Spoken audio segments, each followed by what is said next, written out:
is up? What is up? What is up, everybody? We are going to be live again today. We're going to let everybody get in here before we start going. Again, we are live every Sunday. And again, we appreciate all you guys for being here. The ones that are here, the ones that are going to be here, the ones that aren't here yet. Trey, how was your week? This week, what'd you do? What was I guess don't tell the story you told, but what was something else that happened to you this week that you could possibly tell? No, man. I'll actually just say last weekend while y'all were doing the live stream, so I wasn't here. Me and my family went on a quick, getaway vacation. Got a hotel room, went to this huge kid play place. Went to a shark tunnel, aquarium. Shit was cool. That's dope. Yeah. Q, how was your week? What did you do? Anything particular that you could talk about? Yeah, that's cool, man. Yeah, I worked all week, and then this morning, You don't say. turns out my dog, I guess he's sick or something, so I woke up to some dog poo in my room, had to clean that, and then he did it again on like the blanket he sleeps on, so then I had to throw the blanket away. 10-year blanket. My lad, the only one How I old is have. your dog? He turned 10 months 4 days ago, German Shepherd. And so then I took him outside. Then he started throwing up outside. So I'm like, I don't know what done got into this thing. So got a sick dog at home. And that's how how this next week finna go. Finna be dealing with him all week. Darius, I think you need more. I think you need a 10-month-old puppy.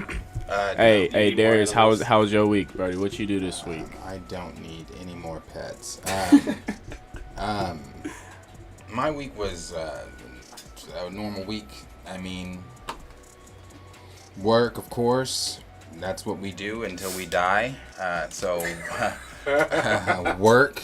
Not if your name's Ezra Miller. You Hopefully, prayerfully, that one day that this can be the job that we are doing, and I won't have to clock into a 9 to 5 every fucking day. But other than that, just looking at different news and things that's come out for the week, and with all the news that's come out for the week, it has given us, of course, another great live to go on with you guys and discuss some things. My man's in the chat already. Oh, is he? What's up, C? He said Darius. I thought this man's name was Deshaun. I gotta be better about that. Call him what you want, man. Wait, who said that? C said that? Yeah. I gotta be better about Deshaun is my middle name. I It's the name that I go by. was gonna say this. Social He's media. my old Yeah. basketball coach, and everything's been Coach Darius. And so Yeah. now that it's not Coach Darius anymore, it's kind of just Darius to me, or sometimes D, but it's mainly Darius. Yeah. No. But I think everyone, like mainly everyone else, or you can go by Deshaun. You People- got well, the people- Deshaun people- pretty. Well, nailed people down. on social media, it'll throw me off because people on social media, that's how I know, if you don't really know me personally, you call me Deshaun, because I'll be out in public and people that know me from social media be like, Deshaun. I'm like, that shit throws me. I'm like, what the fuck are you talking to? But I'm like, but no, yeah, it's, yeah, my family calls me that too sometimes, but it's just my middle name, my social media identity, alter ego.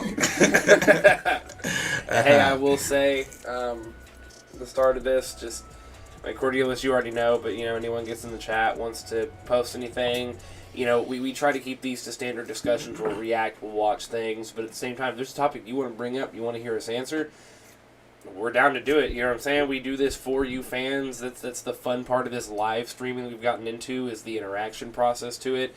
So I mean, yeah, just leave us a comment and we'll definitely get to it. For sure. Before we start, thank you for 600. I know everyone ain't in here yet. That will probably get in here, and we'll say it again and again throughout. Effect. Yeah, I was gonna say we'll say it throughout the stream when more people come in and everything. But there's only 3 viewers here right now. But 600 is honestly more than what I thought. Like, we were just at 420 something, yeah. and I was like, damn, we slowed down. We got that with 1A. We got up to 600 quick, and so. And I'm gonna be completely honest with you. We're hitting 1,000 before Wakanda Forever comes out. No, without a doubt. I guarantee. Yeah, that's because Deshaun likes to argue with people on TikTok all the time. It's like, No, that whenever they start dropping Wakanda Forever trailers, we're gonna be going live more than one day. Man, I'm telling you. We're gonna be live like every day.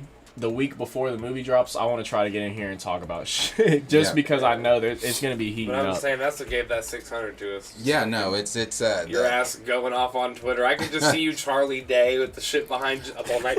I think the thing that's been the most has just been like the people in the comments. But actually, our comment section has been pretty civil lately. Ever since that video that we did, I did last, where I said, you know, we can talk, have a civilized conversation, or we can have this. The comments have been pretty civil. Besides this one you're half the comments in the comment section because you go after all of them. You let them know. There's a lot of people on the internet that stir up discourse. This ain't no regular YouTube channel. You know, you come on, you they'll come on stir here up some ignorant, shit, right? you're gonna get hit with some ignorance. And I'll say whatever controversial thing you want me to say. Right? Anime only is not a real fucking thing. Learn how to read. And then I'll just leave the comment section to attack each other and go fucking insane. I have nothing to do with it. And I'm like, I guess the people in the comments were a little concerned. Yeah. You will be like, motherfucker, here's what I'm saying, and then go to each and every person. I just don't like and reinforce.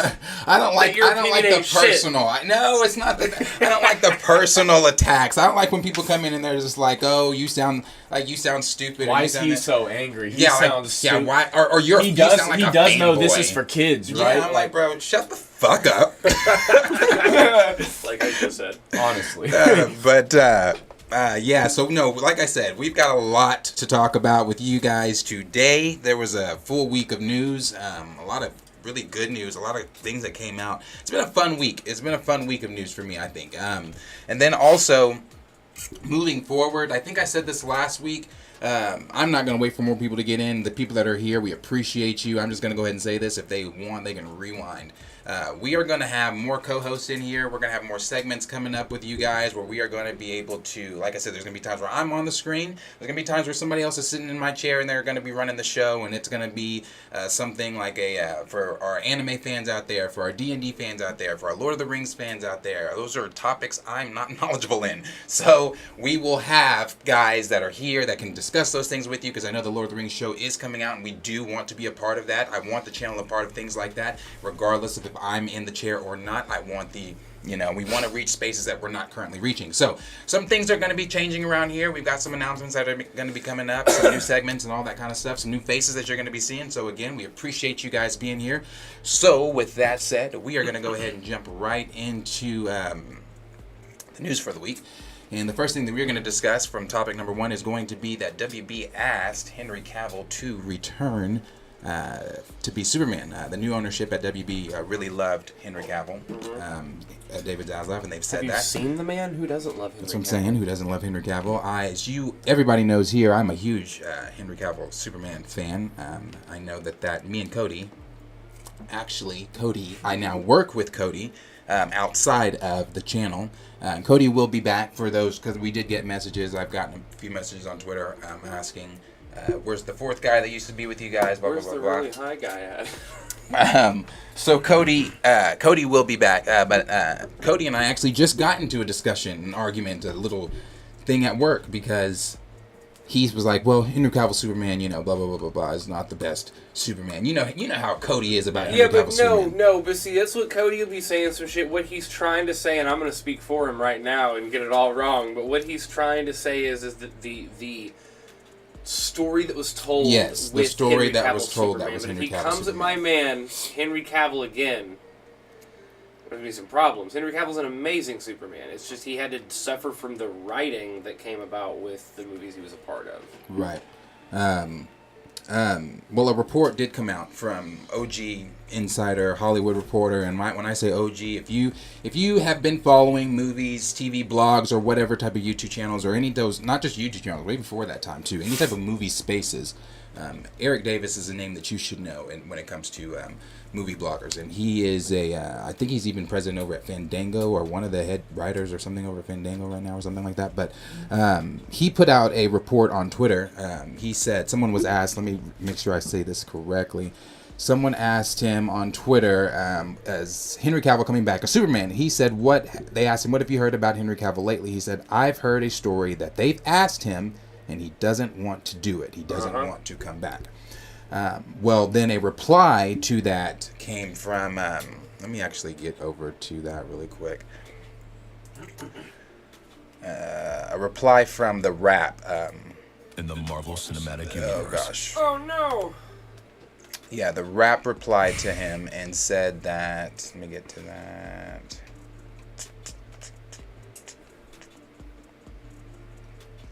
If I can find it.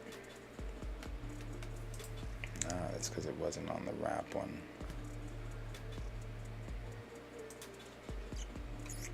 Okay.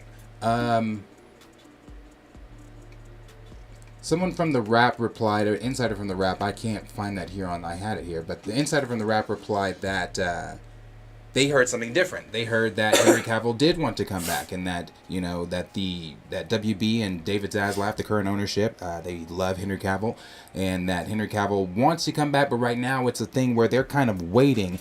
That's what it is. Here it is. I have it here. The Wrap said, I'm pretty sure that if we heard the right take, I don't know that the current regime, that they do like Superman as he is. This is probably going to turn into a story. I'm not sure, but I'm pretty sure they'll maybe try to get him back. I could be wrong. I just don't think that they've had a take yet for him to come back. But again, that's all subject to whoever the new DC is overseeing. The universe and the committees, and the one answering, which is David Zaslav. It's been almost 10 years since we've seen him in Man of Steel, but what I can say personally, I don't think it's over just yet. So, Henry Cavill, as we all know, has also said in the past, he's done interviews where he said, listen, I do want to come back, I've still got the cloak in the closet, all this good stuff and things like that. We all expected to see Henry Cavill at SDCC, which he wasn't. He was in, I think, England filming. So everybody was doing those videos saying that he's coming back, he's coming back, he's coming back. But, and we just saw last week, you know, that DC is wanting to operate like Marvel Studios. So I think what it is right now is Henry Cavill is in limbo. He's wanting to see who's going to be put in place? Who's going to be the Kevin Feige over DC Studios? Because DC Studios is a thing. This is something that we've all been saying that this needs to happen. DC needs to be its own studio. It does not need to be an umbrella making all these different things. So it needs to be its own studio. So he's probably waiting on, because another thing too, they brought Alan Horn over to DC, and Al Horn was over at Marvel before all that drama that happened with that. So now he's over at DC. Right. They could be waiting. He could be waiting to see who they get in to be their Kevin Feige, and they don't know who they want that to be just yet. There's been talks about it this week, but not a for sure name. So, I mean, the thing that it's really the difference here, because I always hear that comparison of DC, or trying to go Marvel, right? And the problem I'm seeing is, so what did Marvel do for us? Marvel, we're starting with beginnings of Phase 1. We're talking Iron Man, banger. Captain America, banger film. All these awesome movies that came out, and then occasionally have a dud, right? You'll have a Thor: The Dark World that hits, and it's like, yeah, but generally speaking, where we're at now, we're even at the beginning of a new phase where some things are kind of hit or miss or lackluster, but Marvel earned our trust that they're going to put out great movies. They're even, Thor: Love and Thunder, what a great movie, but I needed to watch it to know what's going on, because I'm going to continue watching these Marvel movies, right? DC has literally done the opposite. I feel like DC's completely lost my trust of even understanding what they're doing, and personally, I kind of want better for Henry Cavill as an actor. And that's the thing. If they're going to try to restart and really do this shit right, I don't know, it's going to take years before, if they're doing Marvel, it took them years to this is what I said last week, too, on that. Zaslav has said that they are restarting, they're resetting. The DCEU is going to reset, and they're going to be, it's going to be a fresh take, and the guy that they are centering this around is the franchise's main fucking character, Superman. So since Superman is going to be the main focus of everything, what I said last week and what I think they should do, my opinion, I think it needs to be like the Justice League Unlimited, as in the league is already formed. This first movie needs to be us coming in with, I don't know, just some core members, and you don't have to, I'm not saying we need to see the Atom, Dr. Fate, and all of them in that film. But they need to already be established in the league. That's what I think. We don't have to see them, but we need to see the core members. Your Wonder Woman, your Aquaman, Cyborg, Superman, Flash, all of them this is just my pitch, sitting at a table. The movie opens, and it's them discussing whatever crisis they're facing at the moment. And then, and then they go into, they go into it. I don't think we need to see. I don't need to see Bruce Wayne's parents die in the alley again. I don't need to see Krypton blow up or any of that other shit. We saw Marvel did that well with the bringing it because we knew Spider-Man was coming, and we had that was a discussion we had. Are we going to see Uncle Ben die again? Right? Are we going to see another fucking origin story? And they didn't give us one, and it was great because of it. The way they brought in T'Challa. Great. They just, here's the character. And everyone was like, yeah, and it worked, and then they built up on the character. I mean, that would be a brilliant way for DC to do it. It's just, they need to get their shit together. They need to get their actors together. And Henry Cavill, a thing about him, I don't know how many people just know him as an actor. So look up who's the writer for Young Justice. I really learned this watching him play Geralt of Rivia in the Witcher series, right? He made that fucking series happen. Mm-hmm. Henry Cavill is a nerd at heart. That's why he wants to play Superman. He doesn't want to play Superman because it makes him money, right? Or because it's whatever. He has a passion for the role, and he wants to bring the character to life and feels like he can do it, right? Mm-hmm. And that's what we always talk about. That's the person you want behind the helm of a character. But they've burned him so many fucking times now. They're using that Superman silhouette in everything they do to try to tease us to come back. But see, that was also, too, before the merger. I will say that. That was under the old regime. Now that Zaslav has come in, he made it very clear during that investors call. He said that I'm paraphrasing. He didn't say this, but this is to me what I got. Why the fuck are we not focusing on Superman?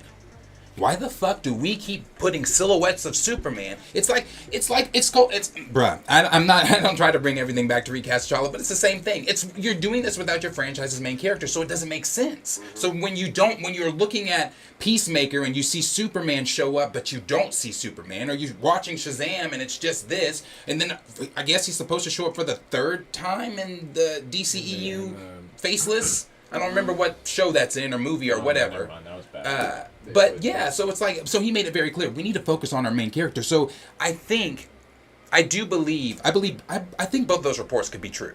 What he said, Henry Cavill saying he doesn't want to come back. But I also believe what the dude from The Wrap said, because I believe that they have indeed talked with Henry Cavill. The new regime has indeed talked with him. Right. And if they really have, I'm sure he's told them, I'm interested, but I do have concerns. Right. He's voiced those concerns, and if those concerns aren't met, then he's not. Well, also back. As a professional actor here, he's got his partnership with Netflix doing The Witcher, right? Mm-hmm. Let's say he gets, pulls out another one of his passions and does like a Warhammer 40K or something like that. But when he really gets into other projects, and no matter how bad you want to do Superman, if DC can't get their shit together, it's like, this is a business. This is my job, and I have other passions that I'm doing. Superman is one of my passions, right? Right. So get your shit together, or I'm busy, right? And you can't blame someone for that.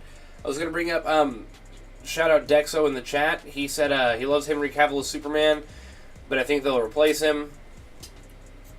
But who do you think they will go with?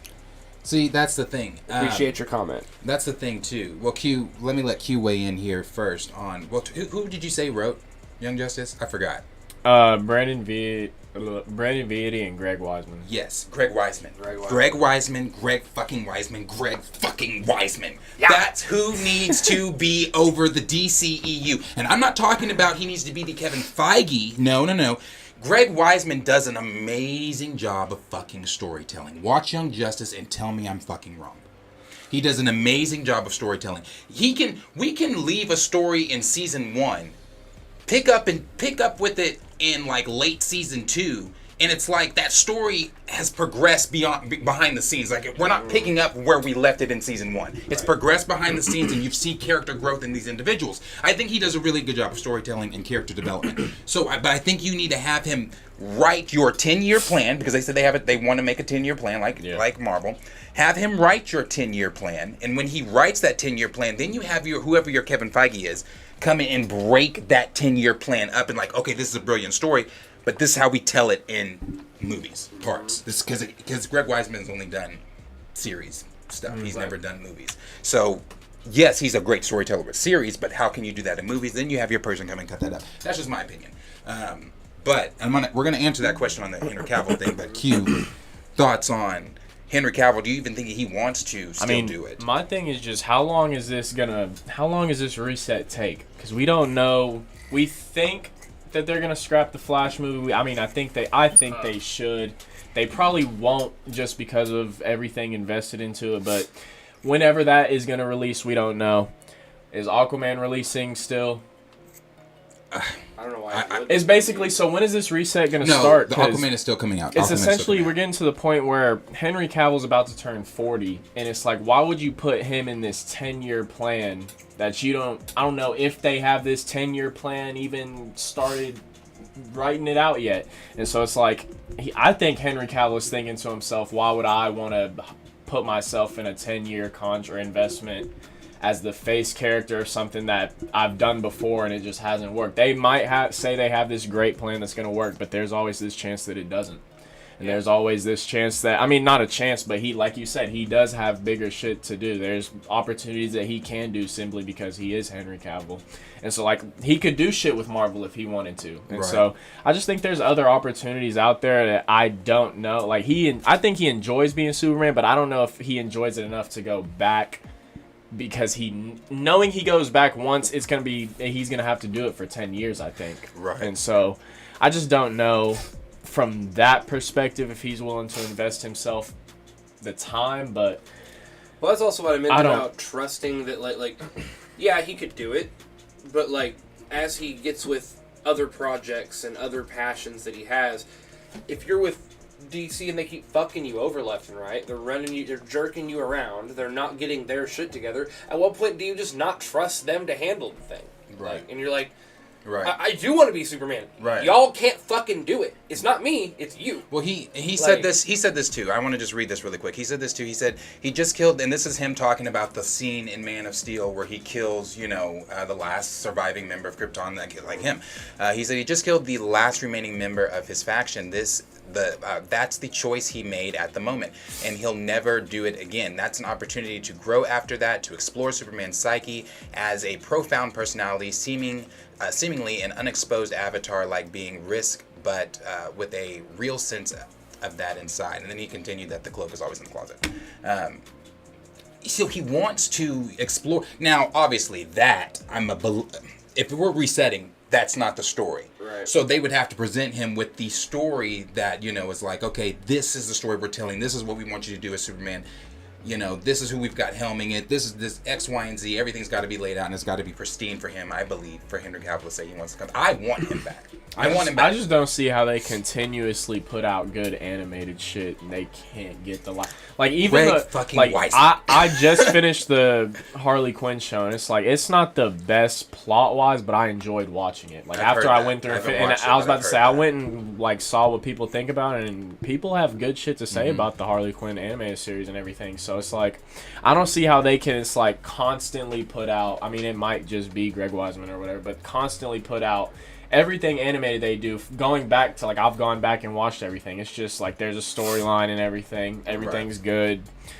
It's just I don't see how you couldn't take a fucking drop of that and drop it in the bucket for the live actions. I mean, I think part of it has to do with you can do more things with animation. To be really honest with you, some things will not work in live action format. Some things look really fucking corny. They've had the recipe though, bro. Well, no. Overall, it is them just dropping the fucking ball. That is what it is. But I do think animation takes on a different quality because the way you can tell a story, right? Because of the jokes you can make that are funny and animated, not funny live action. Animation, if you have good minds behind it, can do so much that live action is limited on because it's real people and real life, and it's just a different medium and a way to tell a story.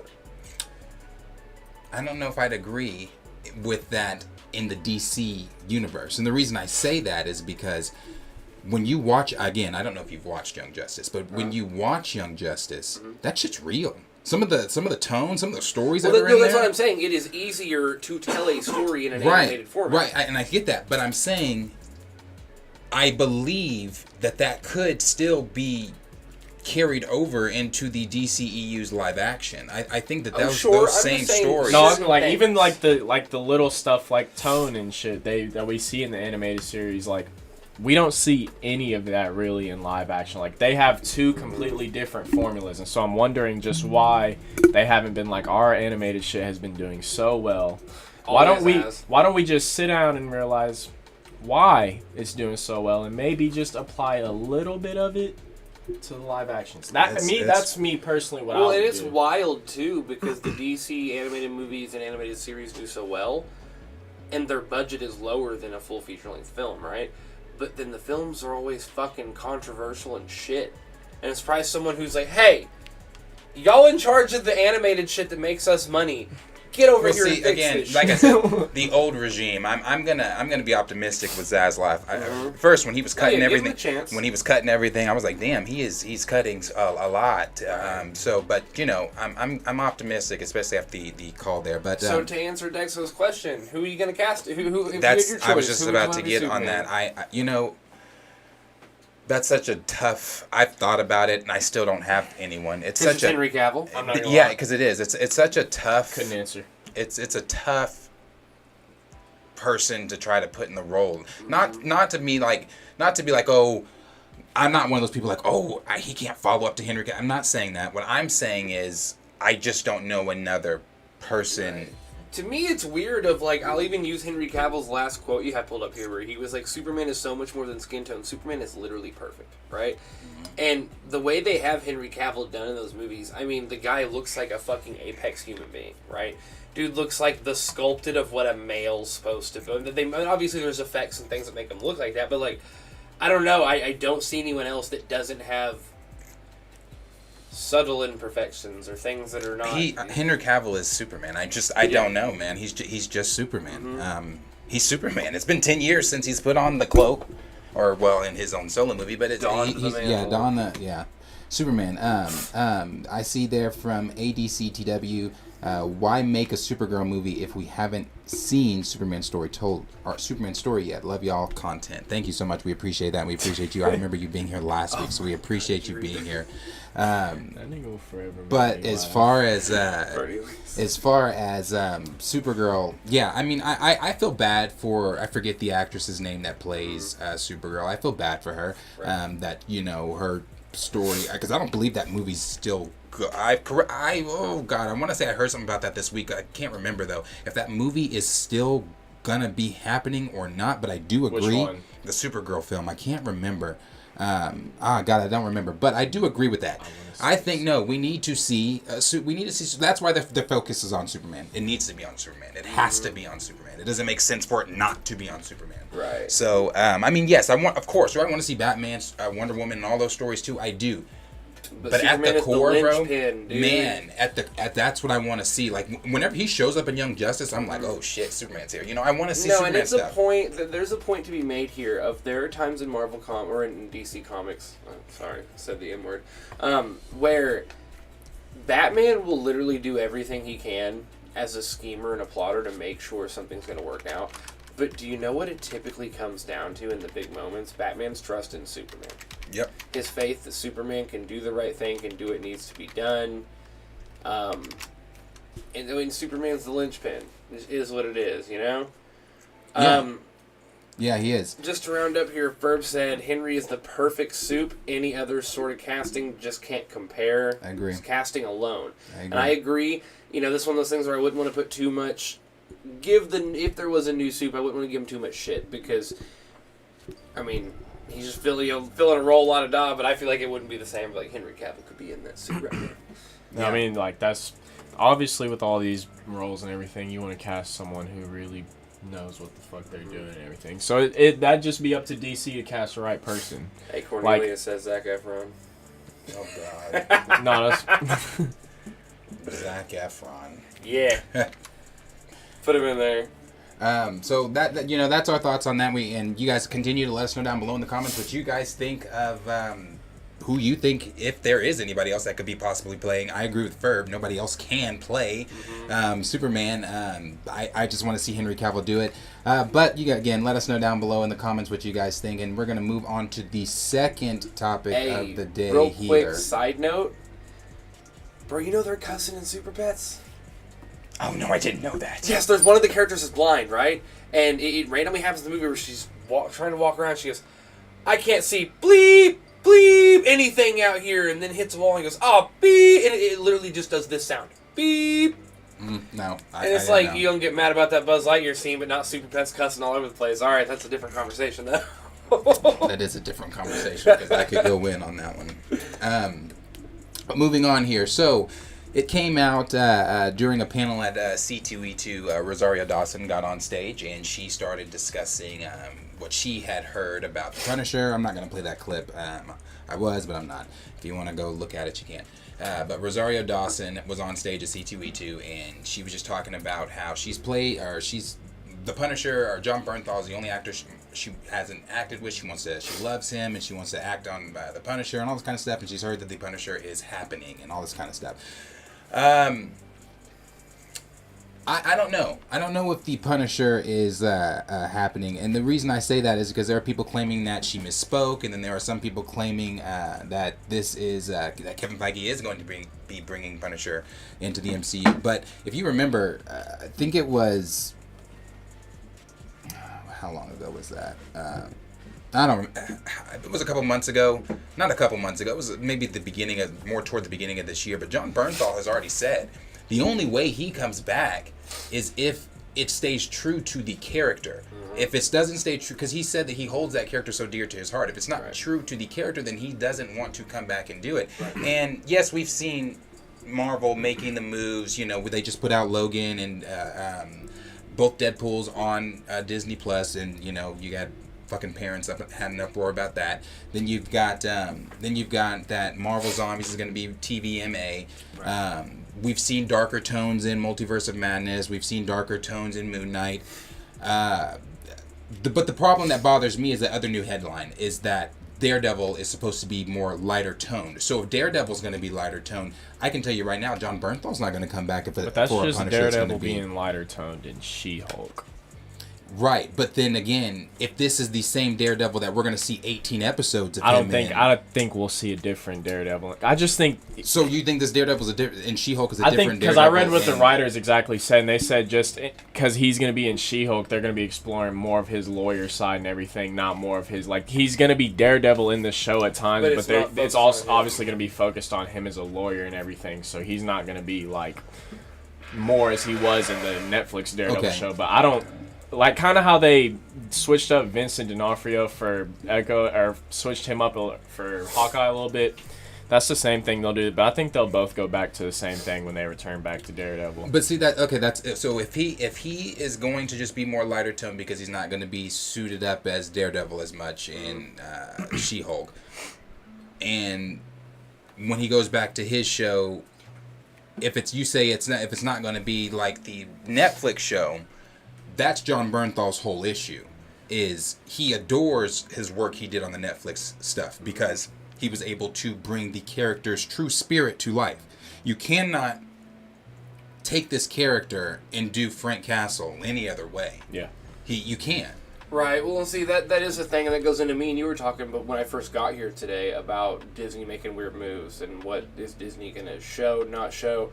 I don't know if y'all remember the first time we saw the Punisher in that prison scene where he's fucking shanking people and just going insane. That's Punisher, man. I mean, it's crazy. But that shit's on Disney Plus right now.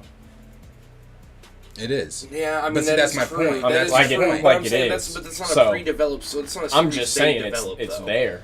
It's for kids to go click it. So I'm just saying, it is there. They're not scared to let whoever access it. Right. So. But I also think the only catch as well with Punisher right now is that he's become a highly politicized character. And we know Are you talking about with the police? Yes. Well, that's the thing about the dumbass police that are wearing that logo. You don't know what that logo means. What the fuck they're doing. Those cops that are wearing that shit, you're the type of cop Frank Castle would have beat your the fucking ass. Out of. You don't understand what the logo means. Well, the thing is, Frank Castle, I mean, he openly says, I'm not someone. I murder people. I'm not someone you look forward to. If you want to look up to someone, look up to Captain America. Exactly. He loves Captain America. Yeah, Captain America's beat the fucking brakes off him before, and he won't fight back. But he will not touch Cap. I want. Since you're bringing up Cap and him interacting with other members of the MCU, I want that. I want that because I want the interaction between him and Moon Knight. From that, what comic is that? two fucking Yeah. out of their mind characters. Well, I want that because I don't remember what comic it is, but when Punisher says to Moon Knight, "You still praying to your invisible god?" Moon Knight goes, "I don't know." No. Punisher goes, "How's your invisible god?" The Moon Knight goes, "I don't know. How's your dead family?" I want those interactions. I want to see that, like and like I said, and Frank Castle is just such a complex character that it has to stay true to the If Feige spirit brings of the him character. back, they're not going to change his character. It's going to be the same thing with Deadpool. They know, like, they're not going to change characters that they know. Because everyone knows as long as John Bernthal is around and he can play the Punisher, nobody else, he's not going to cast anyone else to do it. And so I just think the only way to bring it back is to stick to what it originally is. And he knows that's what everyone wants to see, and I think that's why they're working towards getting all this shit moved to Disney Plus to prepare for what they're about to start making. And I don't think that Rosario Dawson misspoke.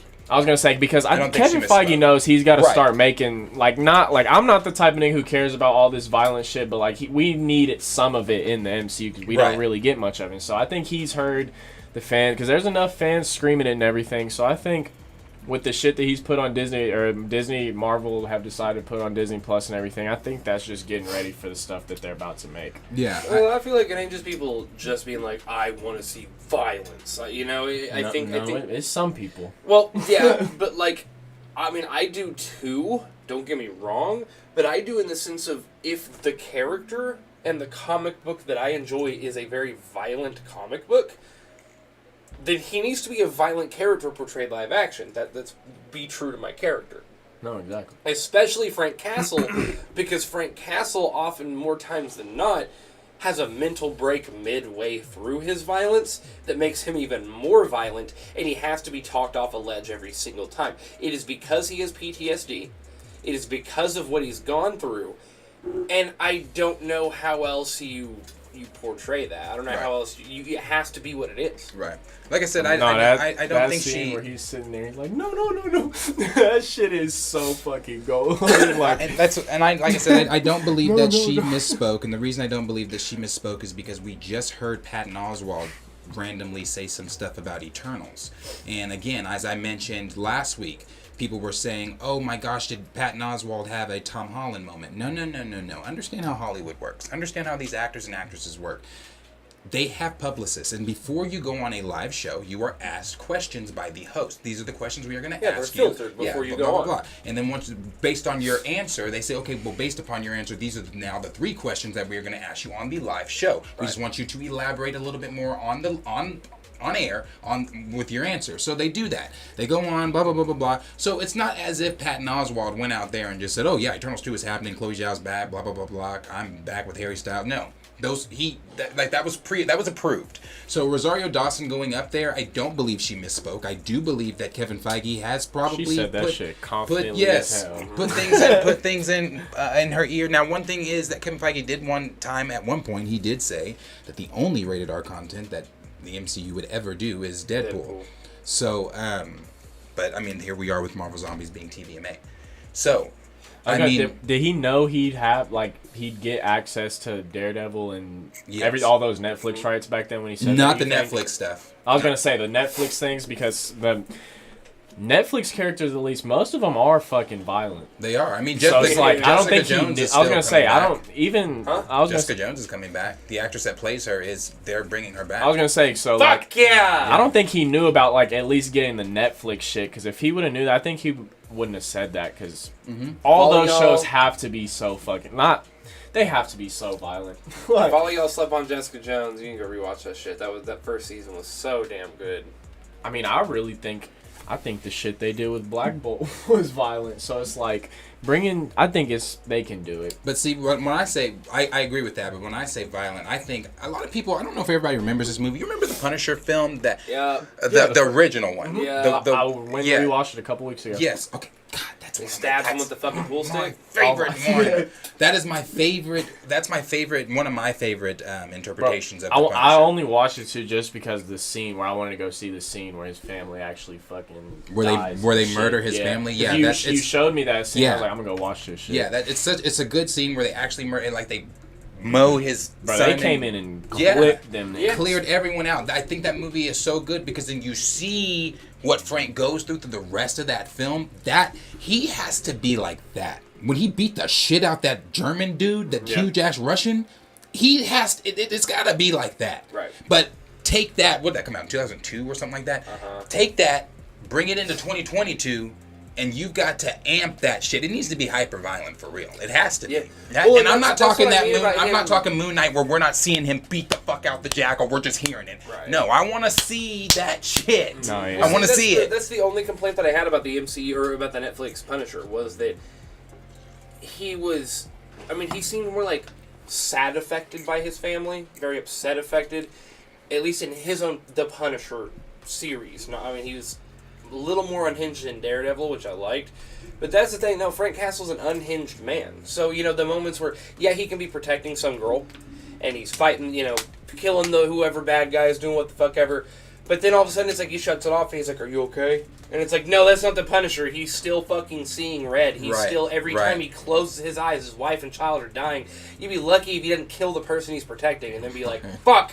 Now I gotta go kill some more people because I'm really mad," and he can't calm down. Right. That's what I'm saying. No, it is the purpose of him being hyper-violent. Like, there's a reason to it, and it's because, just like you said, where they mow down his family, every time he shuts his eyes, He sees his that face. shit. I mean, he was there. He witnessed it. I mean, so it's just like, man, Hey, I will say, I gotta see it. Johnny Washington said Blade needs to be R-rated as well, which I million% agree with that comment here. I agree. So And that's then- what I'm saying.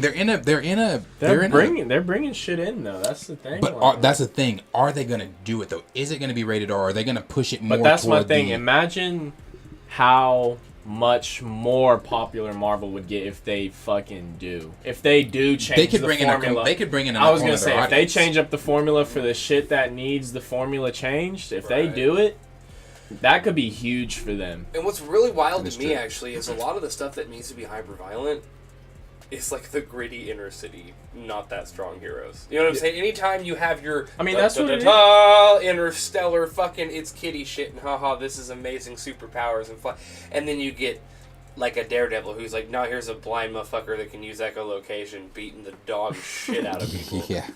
Like that's all he's got is his echolocation. He's gonna break your kneecap.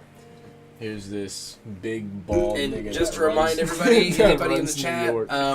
we appreciate y'all being here. Again, make sure, shout us out in the chat. We'll answer any questions that are part of our discussion. If it's not a part of our discussion, we'll probably wait till the end of each segment we're doing here, and then we'll get right to it, okay? Appreciate you guys being here. Thank you guys for 600. 9 of you, if you're not subbed, click the sub button. We appreciate it all.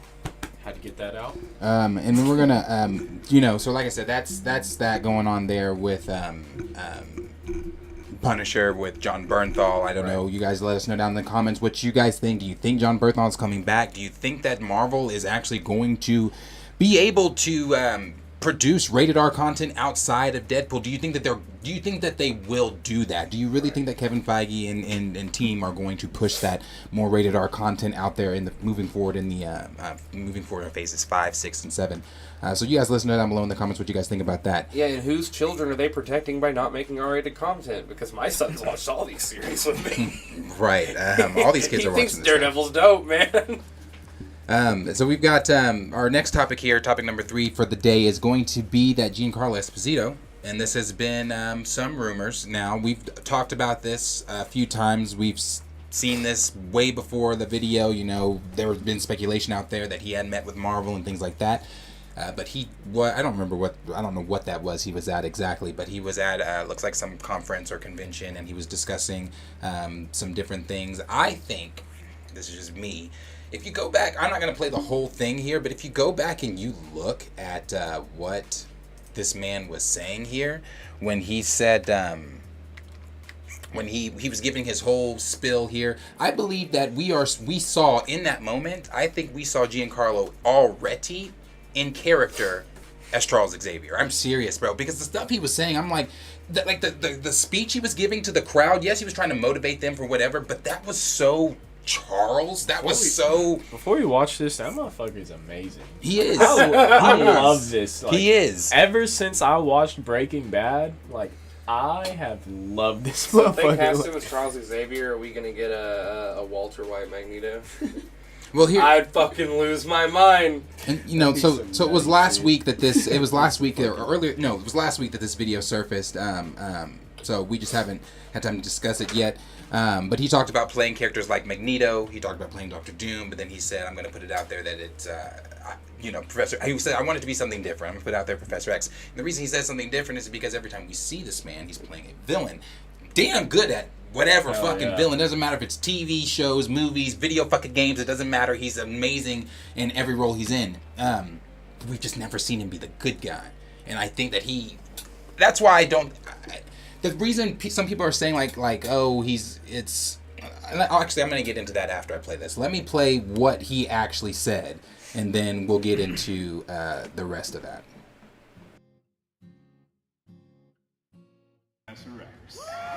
Now, while I'm not 100% Not worked for Marvel yet. I've been in a room with them and talked to them. And to answer your question, I think what they do is on the lines of that mythological journey. So, there's the talk of Magneto.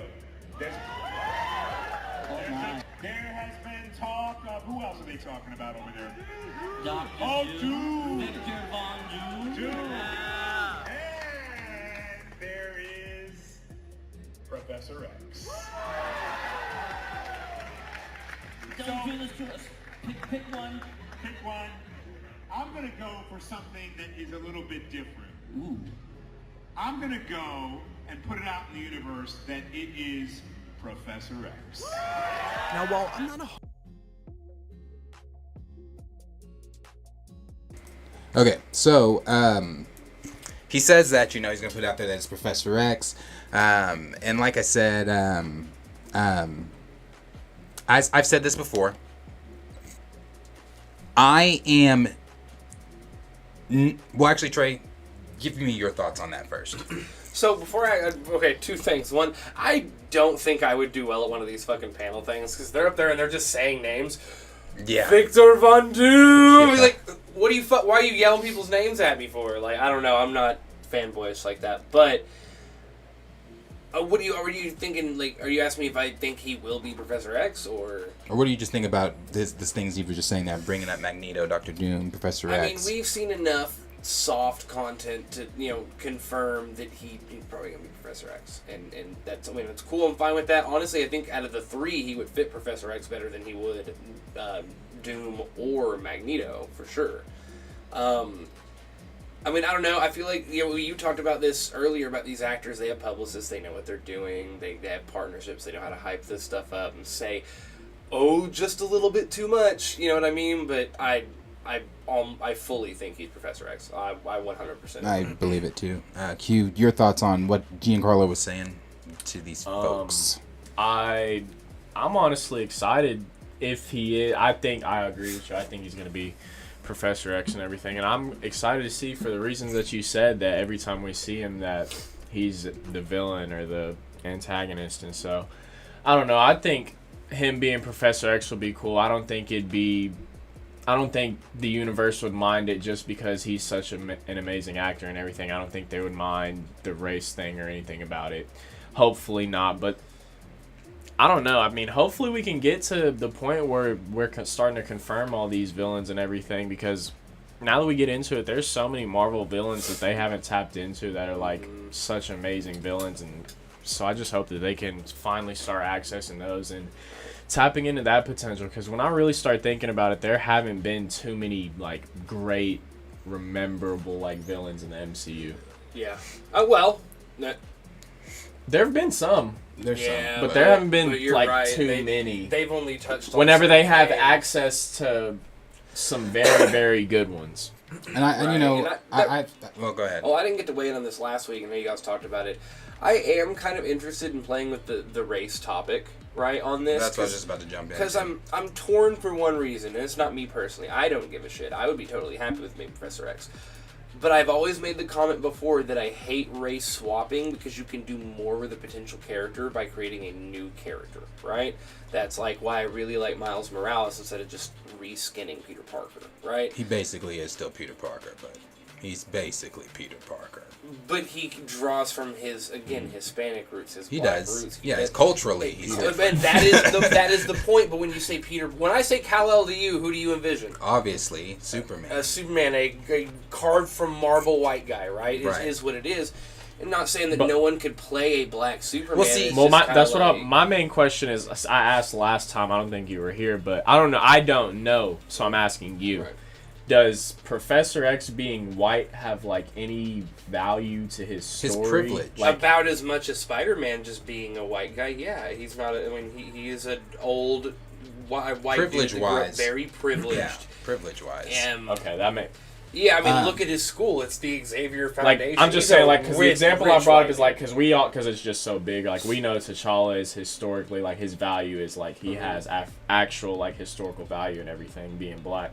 And so I was just wondering, like, not to that sense of him or anything, but just Right. if he has any Well, value in that sense. It's less than like, okay, so Magneto. The reason it's very important he be who he yeah. is because he was a Jew. He Jew, went the through Holocaust and everything. Yeah. And it's kind of weird how he's sort of. I mean, he's a conflicted character. If he's looking out for mutants like he'd look out for for the Jewish Yeah. people, but at the same time, he's also kind of a fucking Nazi when it comes to everybody else, right? I mean, he's such an interesting character, and so. Again, do I think it matters necessarily? No, but if I can say I can understand people's bitch is all I'm saying. Well, I've said this before. I think that there are a lot of black male and female Marvel heroes that can be promoted to the limelight. But I have also said this in the very same breath that they are also lesser known heroes. And I know that with movies, it's about putting asses in the seats. Right. It's about money. It's about this. It's about that. And I've also said this too. I don't mind when another race plays a character, especially like when a different actor of a race plays a character of a different race. I don't mind that simply because actors play different characters all the time. They're actors. That's their jobs. That's what they do. But what I do mind is when the character's ethnic background is essential to the character. That's when I mind. Yeah. That's when I mind. Magneto.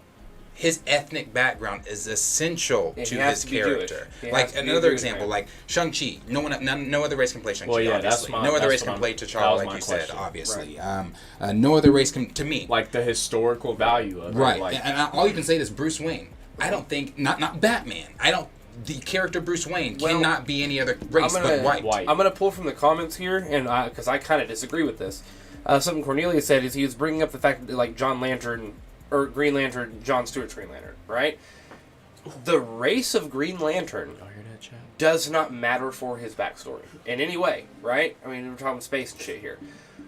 But they still, John Stewart, I feel like being a black man, the way he spoke, the way he acted, is totally different from Hal Jordan. Yeah. Totally different, right? They play on the fact that he Me is and a black Henry were man. just talking about this. Or they play you and who? Me and Henry were just Yeah, talking about this. but they play on the fact that he's a black man, right? In the way he thinks, in his mannerisms, the way he acts. He's his own fucking character. Mm-hmm. Don't reskin Hal Jordan. That's lazy. Give me Jon Stewart. He's a different person, right? And he's important to flesh out a character, right? But this isn't me saying maybe I'm not unpopular gonna, opinion. Jon Stewart's better than Hal. Sorry, Yeah, I'm gonna picking jump John on all day. I'm gonna jump on. I'm not going to jump on the Twitter bandwagon and fucking cancel something because they don't choose to do it that way. I just think you're missing an opportunity as a storyteller. You are reskinning for either a race bait kind of like a oh come over here because I made this is a black guy so come watch my movie, or B because you have a fucking goddamn Esposito over here who would be damn good at the role, right? So I get that. That's why I personally am super excited about it, but I can see where people are kind of like, hey, dude, what the fuck? It's not Professor X that I know. Right. Well, and this too. I think that the MCU is going to reboot in 10 years, and I've seen some people saying, "Oh, it's going to reboot after Secret War." Yeah, I think we're going to reboot in 10 years. I think that. Hold on, let me get to that. Then we're going to reboot in 10 years, and I've seen some people saying, "Oh, I think we're going to reboot after Secret Wars." Well, you're fucking high. If you whatever you're smoking, I want some, because if you think we're rebooting after Secret Wars, you're high. I think we're going to go through 2 more crazy fucking sagas. Then they're going to reboot in what is that? 10 years, 2032. Then they'll reboot. Then I don't think we're rebooting after that. So whoever's our Professor X, if it's Giancarlo, there's going to be our Professor X for 10 years, and then we're going to reboot because Giancarlo is 60 what? And I've seen some people saying that, oh, well, he's too old, or he's this, or he's that. Nobody was complaining when Patrick Stewart, being all of 82, just came out in Multiverse of Madness. And yeah, you could say, well, we're familiar with Patrick Stewart. But in the same breath, people have been complaining about, oh, well, I don't want them to race swap him. I don't want them. And it's funny. And I see Raymond's comment there. I was just about to touch on that.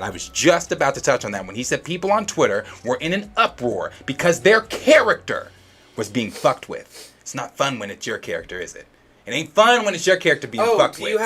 Do you have a favorite character? Oh yeah, that's yeah, being no, fucked yeah. with and taking out of his own goddamn exactly. story? It's not fun when it's your character that's being fucked with, and that's the point I like to make with the hypocritic, the hypocrisy behind it all. We're talking about white characters here, so they have to that's. I know what you mean. Yeah, no, it's so fucking annoying. And so I found it funny because I was seeing some people saying like there are so many black characters that they could be using. Why are they making Professor? But that's the problem. That's the thing. Like there again, I just found it. I found the conversation behind Professor X being black funny as fuck. I find it funny, and I find it funny because I think it's funny too. The same people screaming, don't recast, and we're not getting to we're going to talk recast some stuff because there's some new stuff. I'm not talking about it right now, but the same people screaming, don't recast, or the same people saying, the same people screaming, don't recast, it's just a character, why are you mad? Or the same people posting fucking novels on Twitter talking about,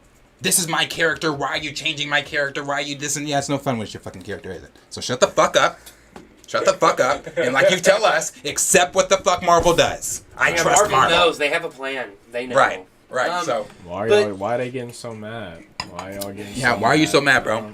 I mean, I will say, as far as him being Professor X, because it's weird. Because I sit there and think like, well, I mean, what is their argument in their head? Well, he's light. His skin is light enough that he can. I don't understand their argument to it.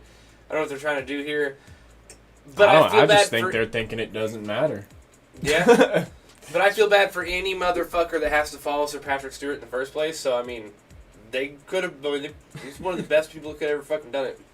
Yeah. And I understand too. I want to say this too, and this is to me too. This is to me too. This is not just to everybody. I understand that us as hardcore comic book fans, we want to see our characters done correctly. We want to see this. We want to see that. But in the same breath, too, we have the comics for that. You know what I'm saying? I'm not saying like I'm when I say that, I don't want to make it sound like I'm being hypocritical either. We have the comics for people saying like, because I see C's comment there when he said, make Magneto from the Rwanda genocide, and people would they would lose it. They would lose it. But I'm saying like that's still true to the character's spirit. I'm not obviously Magneto is Jewish in the comics, but even in the comics, things are changed about Magneto. Like, is his name Eric or is it Magnus? Like, we go back and the question is, it depends who's writing it. Right. It depends who's writing it. So, like, we have those stories in the comics. So, when I see an MCU movie, do I want to see things do I want to see that familiarity from the comics? Of course I do. But at the same time, I want to be surprised. I don't want to literally watch a comic played out on.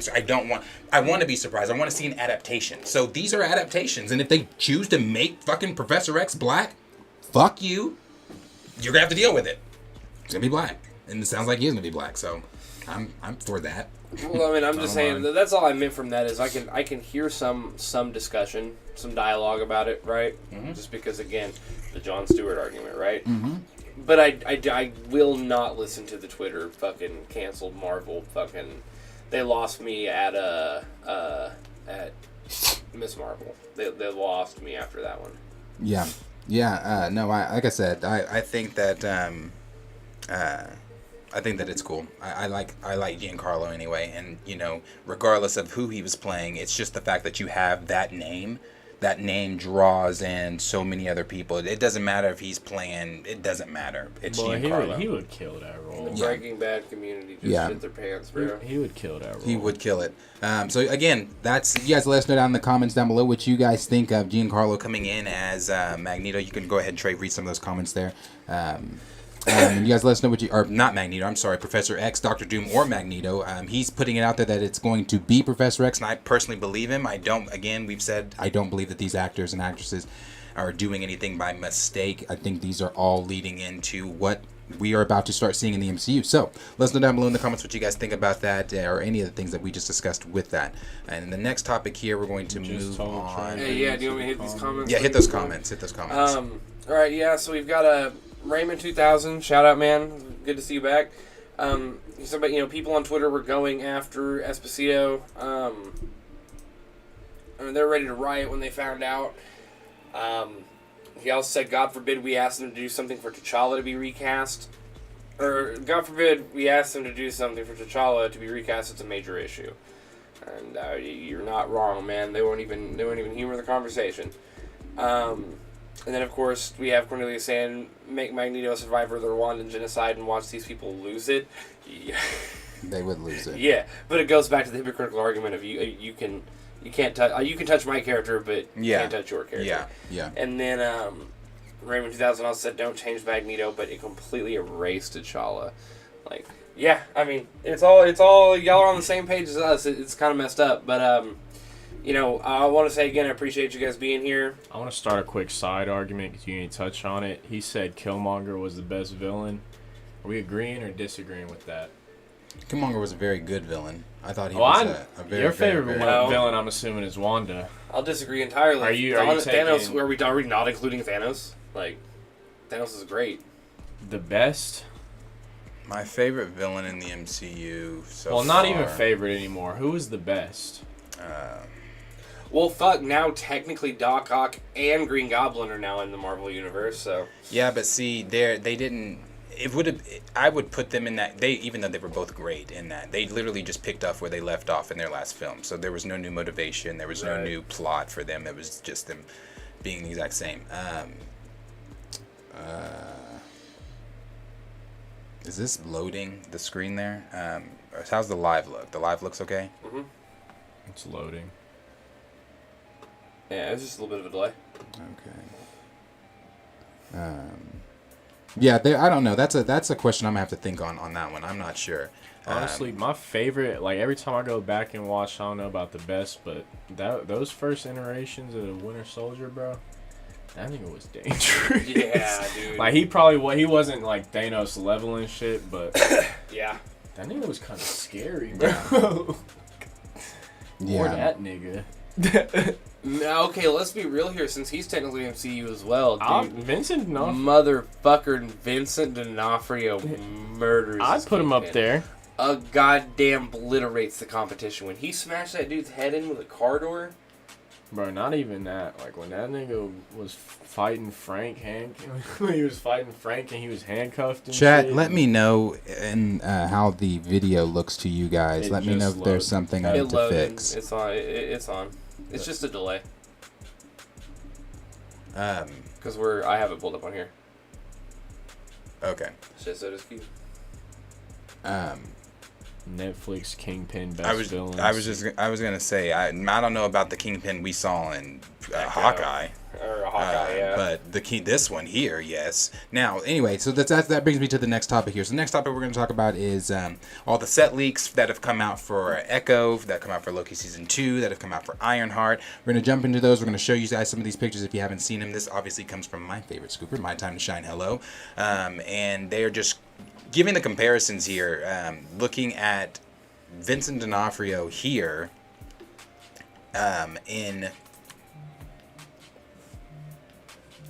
looking at Vincent D'Onofrio here in what is this? I'm sorry, Daredevil, and then look how much weight my brother didn't put on.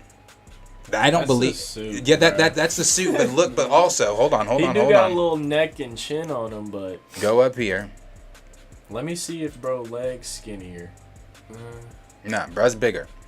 That's Echo? This is Echo. This is the Echo series. Bruh. I'm going to be real honest with you. I mean, that's what I talked about earlier whenever I said that comic books have... Head's so small, bro. But when comic books and animation, some things can't translate over. Because Kingpin, look how that motherfucker looks in every comic and every animated series. I think it looks good here. They have to make him... I mean, Kingpin is a monster. He's huge. So I think he looks great. Yeah, I think he looks better than he does here. No, I was gonna say I like him better on the right though. He looks more terrifying there. That's for sure. Yeah, he looks good here. I mean, I'm Excited to see Kingpin back. I will say this: What do you see? What do you think is the difference here in this picture than what we've seen since the last time we saw Kingpin? What do you mean? there's no eye patch. Oh, yeah. So, and this is the Echo. This is on set of the Echo show. So I don't know if this is a flashback or if maybe, because, I always say with Marvel, unless we see it, it didn't happen. Mm-hmm. We don't know if Hara's dead. We just know we heard the gunshot. We did not see her shoot Kingpin. We just heard the gunshot. We did not see Wanda die. We just saw Wonder Gore fall. We didn't, so there was a lot of, if you don't actually see, we saw Tony die. Like, we saw that. We saw that happen. We saw Killmonger die. We saw that. Yeah.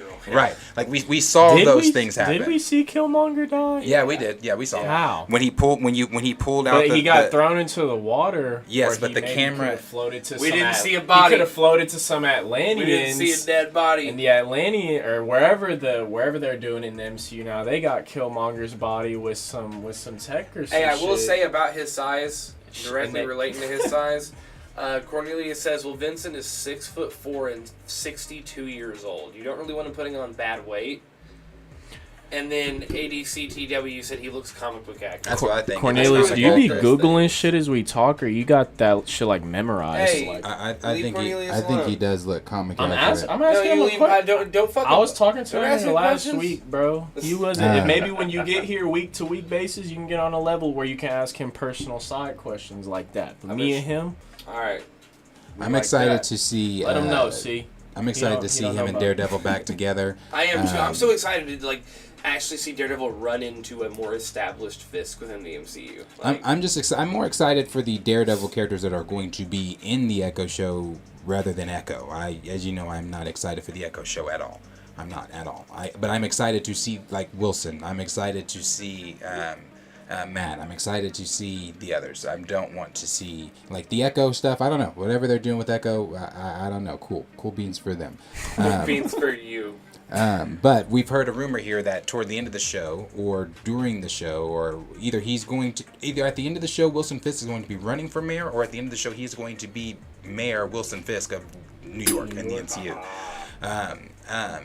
So this could be a flashback of him maybe doing dealings to try to become mayor, or this could be present. It may not even be a flashback. I'm just assuming there's no eye patch. I'm just thinking, how is this happening? So, but I would love to see Wilson Fisk become mayor of NYC, because he's not just mayor of NYC in Echo, he's mayor of NYC in the MCU. Yep.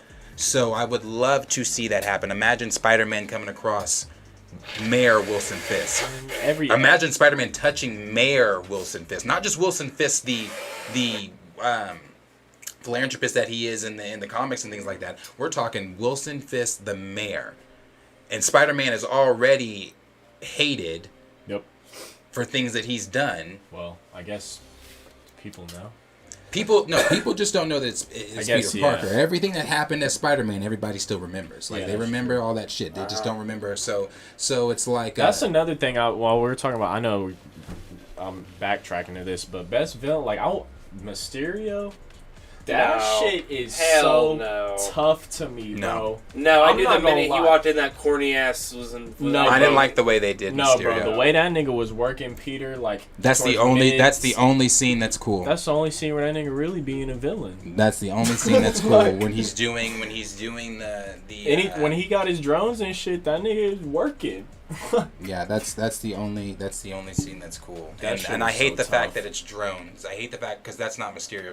Oh, yeah, I hate the it's fact that it's not. technology. It should be sorcery. Magic. It should be magic. It shouldn't be fucking. That shit was Yeah. so So there were things I didn't like about that. Well, there were some iterations of Mysterio that it was definitely like, nah. Yeah. Like, no matter what, they didn't do it right either way. Um, All right, what are you about to show me next? I was trying to find Ironheart's suit here, but we're going to move on to the Ironheart photos that have come out, and obviously we know now that Anthony Ramos is going to be. He's been saying that he's in Ironheart, and I was always wondering who the fuck is he playing, but they are bringing the Hood in, and I think that's a very interesting villain to bring in for Ironheart, and maybe that might make it more interesting because we're seeing now or hearing now that the show is going to be based off. It's going to be science versus sorcery, and Riri Williams having the science aspect with Tony Stark stuff, and then the Hood with sorcery. And for those that don't know, the Hood is like a sorcerer. He's a very interesting character. He's a sorcerer. He uses a lot of teleportation, but he has guns and things. He's not, but he will, like you said, he's a sorcerer. And so him being a sorcerer, there it has come out that maybe Agatha Harkness is supposed to be showing up in the show. And if she shows up in the show, she's supposed to be some type of liaison to the Hood. I fucking loved Agatha. That's what I was about to say. You were fucking about some Agatha. I loved Agatha and WandaVision. I thought she was fucking great. So, I think that'd be really cool to see. I was trying to find. I thought I had it in here, but I guess I didn't. The Ironheart. Her suit. Oh, her first suit she put together. That suit. Shit looks. It looks so much better than I thought it was. I was gonna say it looks good for what it's supposed to be, but it looks fucking. Yeah, it looks so much. It's her Mach 1. She ain't moving nowhere. It's her Mach 1. She thick. She ain't moving nowhere in that bitch. Yeah, this is her Mach 1. No, but for a Mach 1, it looks good and everything. It does. Yeah. Yeah, so I think that it's going to be cool seeing that. But I'm going to say this too, well... And I'll say this too about the magic and the sorcery. I think the link between magic and science in the MCU is going to carry over into Secret Wars. I think it's going to play a major part in Secret Wars because you got Kang with the science side of it, and you're going to have the sword. I think that it's Doom with the science side of it as well. Yeah, it's Doom with the sorcery side too. So I think that it's going to be a two-way deal there moving forward. But I want to say this about Ironheart: as cool as some of the stuff has been about her show coming out, and it has gotten me a little bit more on board as far as getting ready for her show, because I was never anticipating Ironheart or anything like that.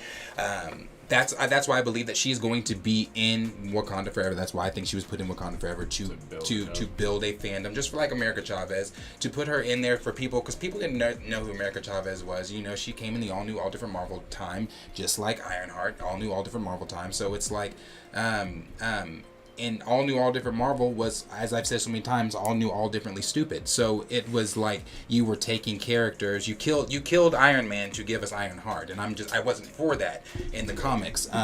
And I just don't want to see. I mean, it'll be. Fans weren't for that all new, all different Marvel shit. No. I don't know why the MCU is trying to push these all new, all different Marvel characters. Hopefully her show, I'm not rooting against it, I'm hoping that it does do good. I want to see Dominic Thorne thrive as Riri Williams, I really do. But will the fandom attach to Ironheart? That's the question. I mean, if we're just basing this off of how people reacted to Ms. Marvel, I'm going to give it a big fat no. Right. The overall... unfortunate. Yeah. It's extremely unfortunate, but, for what it is. I mean, and those comics were their lowest selling comics, all new, all different Marvel. Yeah. And so I don't know why would you want to bring that same theme over to your shows. I'm hoping, and that's not me being negative. That's me being fucking pragmatic. I'm looking at the shit that I'm seeing, and I'm like, it doesn't make sense to continue to shoehorn in these all new, all different Marvel characters. And at one point, this was said too. At one point, do I want to talk about this now? Yeah, it's fine. At one point, Kevin Feige was going to kill off at the end of Infinity War and Endgame. Boom. That was going to be it.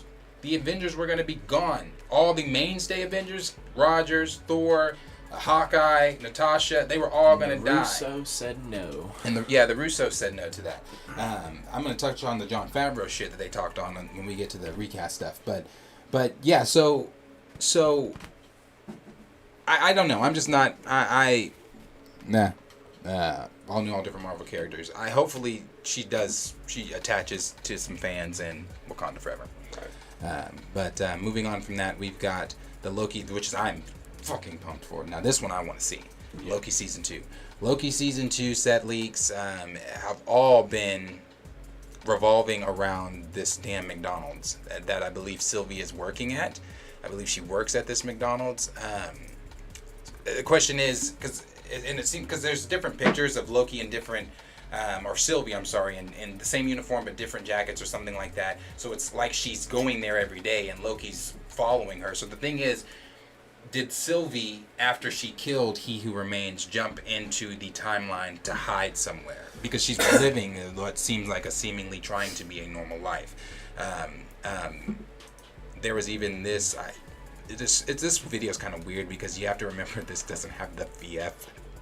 Any of the effects or anything like that. But it's like so there's a lot going on with Loki season 2. I think Loki season 2, out of all these shows, Kevin Feige said at SDCC that there are shows that are going to be coming out that are going to, certain projects that are going to tie into the overall main thing that they're going toward. And I think Loki is going to be, Loki season 2, Loki season 1 is absolutely pivotal. I believe it is pivotal to Kang Dynasty Secret Wars. He says all the episodes of Loki season 2 will take place at McDonald's. Yeah, that's because all the photos that have come out have just been of them at that McDonald's. Yeah. Yeah, and you know, Loki was the highest viewed Marvel show before Miss Marvel came along. It was the highest viewed Marvel show at the time. It completely decimated WandaVision, which I was shocked at. Wait, you said before Miss Marvel came out? Yeah, Miss Marvel is the highest viewed MCU show. Oh. Disney Plus show, yes. Okay. It is the highest viewed Disney Plus show, or for Marvel at least. Obi-Wan is the highest viewed Disney Plus show. I thought Miss Marvel was the highest rated, not highest viewed. You were right. Highest rated. It definitely didn't get good views. Yes, it's the highest rated Disney Marvel show. And the rumor too is, we talked about this a while ago too, that the Squadron Supreme is supposed to show up in this, and if they do, that's something I want really bad. Really would love to see the Squadron Supreme show up in Loki. In what capacity, I don't know what they would be doing. But I do want to see that. I would love to see that. I would love to see the Squadron Supreme just in general. And Squadron Sinister. I mean, I don't think they're rumored to be in Loki, but if we get the Squadron Supreme, maybe Marvel might at one point do Squadron Sinister. So I'd like to see that shit too. But I mean, those are all the set leaks that have come out this week for, or not just this week, just overall for Loki, for Ironheart, for, what was the other one? Echo. Yeah, see, that's what I mean when I say what was the other one. No one's excited. I don't want to speak for everyone. I'm not excited, so I'm not excited for that. But as always, the question is always for you guys listening down below in the comments what you guys think. What do you think is going to be happening in Loki Season 2? Which one are you most anticipating? Are you anticipating Echo? Are you anticipating Loki? Are you excited for Ironheart after seeing what they're doing with the hood being in it? Are you after seeing her new suit and everything like that? Just let us know down below in the comments what you guys think. And we will move on from there with our topic number 4. And topic number 4 is going to be Disney Plus. Disney Plus is I'm not gonna lie. raising their subscription cost. So Disney Plus is going to be raising their subscription cost, and it is going to be going up 38% in December. Disney's subscription count has surpassed Netflix. Their subscription count has surpassed Netflix. Netflix lost hella subscriptions. See, I'll tell you what sucks about this. When they moved to the ads. We have Hulu, and I don't pay for that shit. It's not my Hulu, but it's ad free. It's not ad free, right? No. And if they don't play a fucking ad every 30 goddamn seconds, like, they really make you buy that ad free. But see, that ad free on Hulu was like $52 a month or something. Yeah. That's not worth it to me. No, but they play ads constantly. Yeah, I know, and I have Hulu. That's why I don't ever use. I always say I'm going to delete my Hulu subscription because I don't use it because I hate the ads. It's ads. Right. I love Mom. Like, I like the show. There's several shows on there that I would like to watch, but Mom is a particular sitcom I like to watch. The and Bear it just was really good. Have you seen The Bear? I haven't. Watch the fucking Bear, man. Holy shit, it's good. I just hate I hate the ads with with them, so I can't. Well, see, and I can handle. I don't agree. Raising it 38% seems really steep. What does that come out to after 38%? That's $10.99. Oh, $10.99 a month for Yeah, free? $10.99 for ad free, which I don't think is bad. That's not the end all be all. That they're not stopping at $10.99. Yeah. Eventually, I think they want to get to the $15.99 rank that HBO Max is, and I love. I'm on HBO Max more than anything. I'm on HBO Max more than the only time I'm on Disney Plus is if Marvel drops a show or Star Wars drops a show or I'm feeling nostalgic. Well, my boy's on Disney Plus constantly. Watching The kids are, yeah, for sure. Yeah. For sure. HBO Max is goated. I kind of think it would be a thing that would work for me is, we talked about earlier with Disney putting on kids content and then putting on their more mature content that we want. I don't know why they don't rework it to where there is a kids section in Disney Plus and then an adult section. They in the have. comments earlier. They have. Section it all. Well, no, what they have is like a filtration. Like Yes, filter the parental. But I mean, But I'm what saying, like, more how do you want them Netflix to literally do? has Netflix Kids.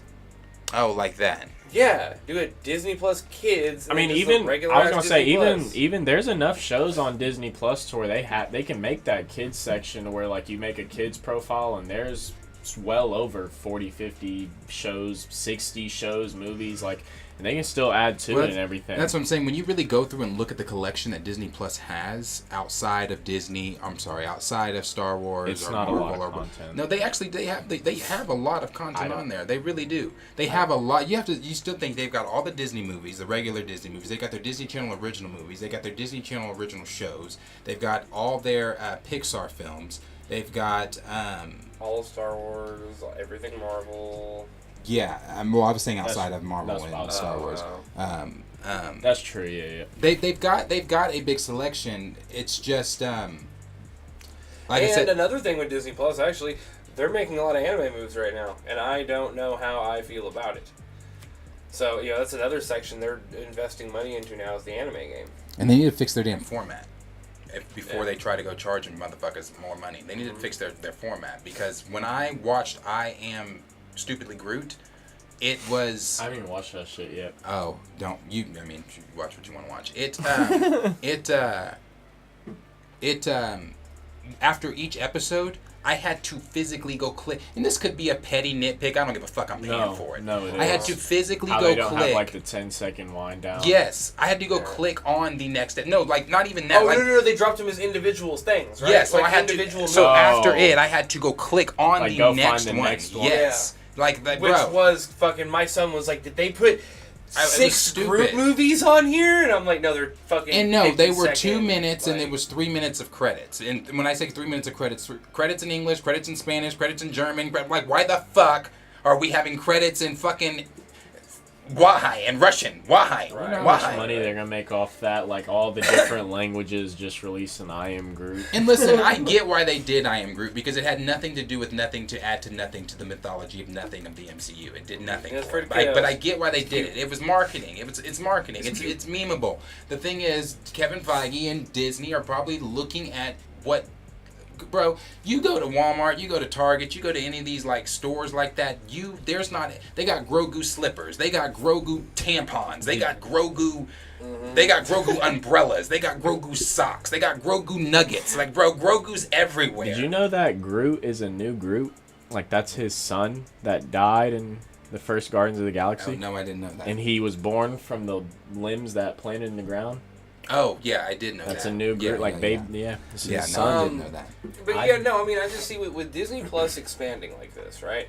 Putting on things like I Am Groot, doing the children's shows. I mean, fuck, they're getting Australian kid shows like Bluey and putting it on there. My kid loves that shit.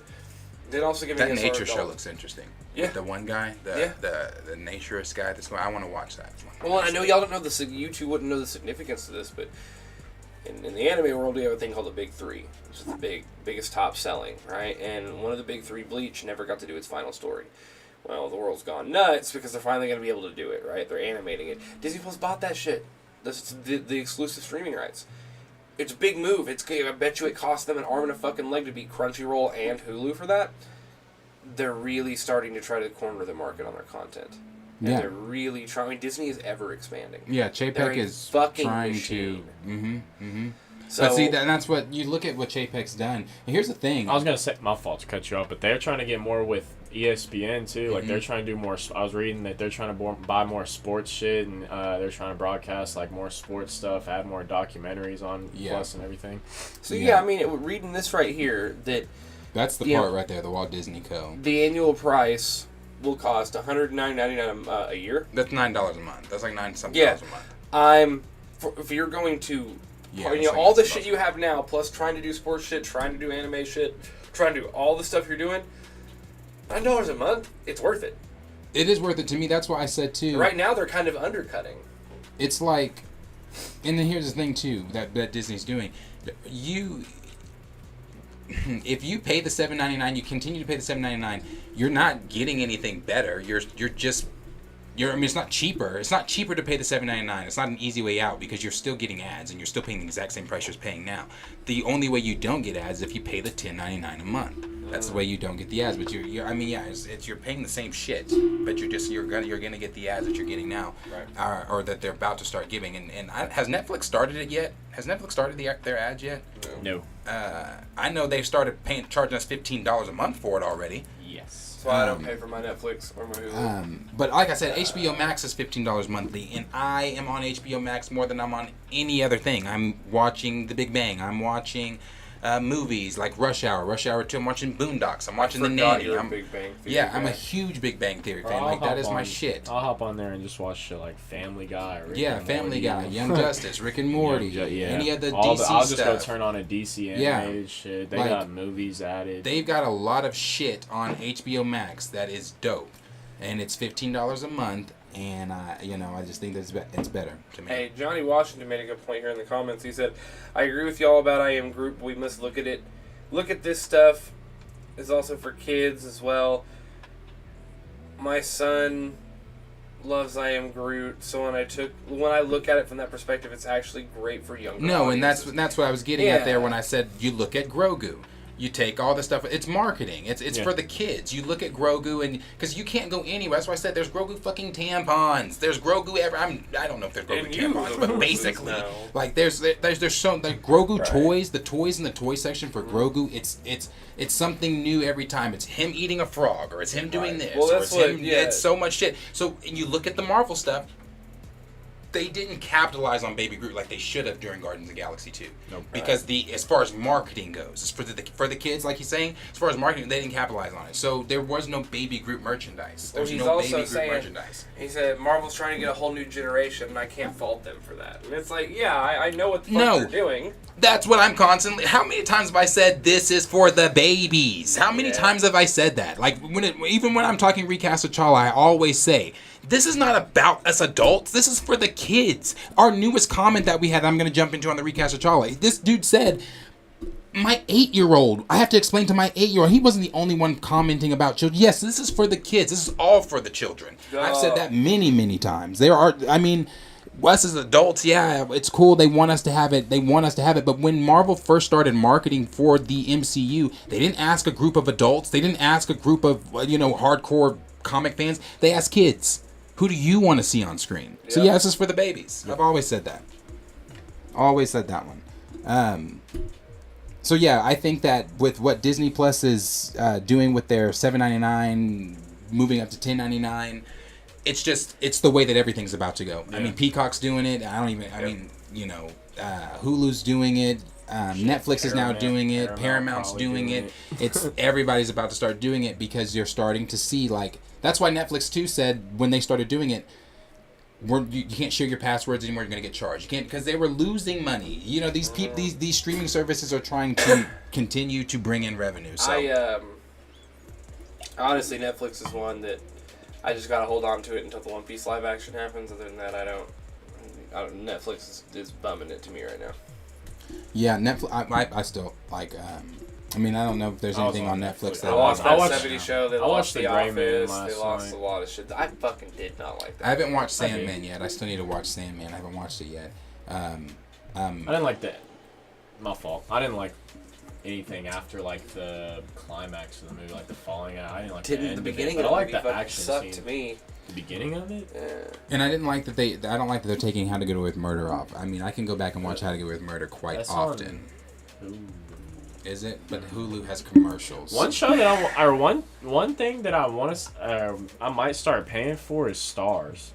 There's hella shit on the Stars. There is Stars. I refuse to. The reason I refuse to give Stars money is because I'm giving Sony money, and I think what Sony's doing with Spider-Man is fucking stupid. But there's every time I want to go watch something, it's on Stars. Like, I'm like, fuck, should I pay for this? Yeah, Stars shit? does have a lot of shit. Like, but it just pisses me off because I'm like, bro, you will put the Spider-Man on Netflix. But you won't put them on Disney Plus. Like, they are being that petty with Disney that they will not let Spider-Man be on the fucking timeline. If I'm on Disney Plus, and it's like I said, how I felt with I Am Groot. I don't want to click out of this to go click the same. No. Yeah.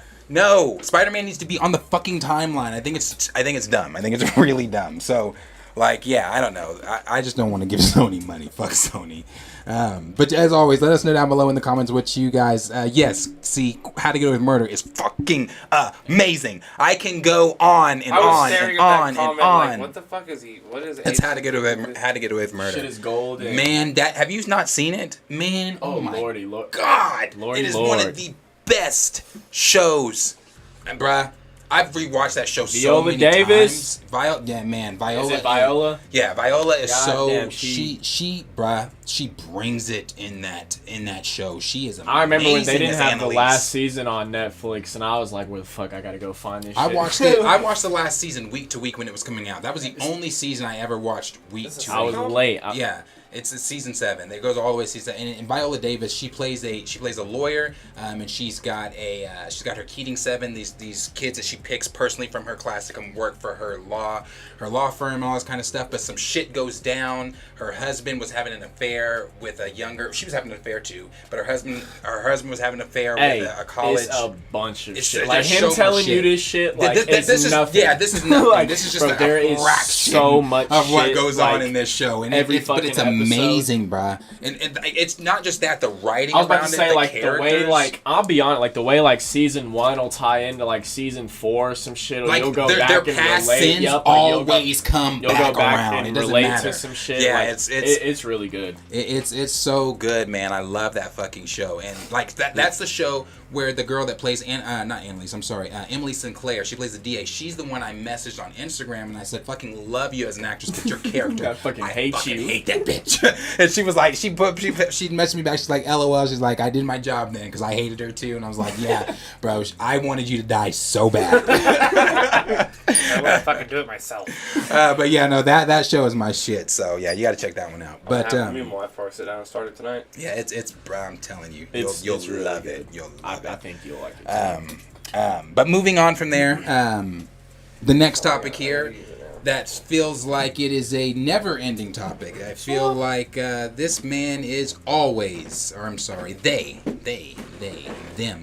are always in the headlines, and that is Ezra Miller.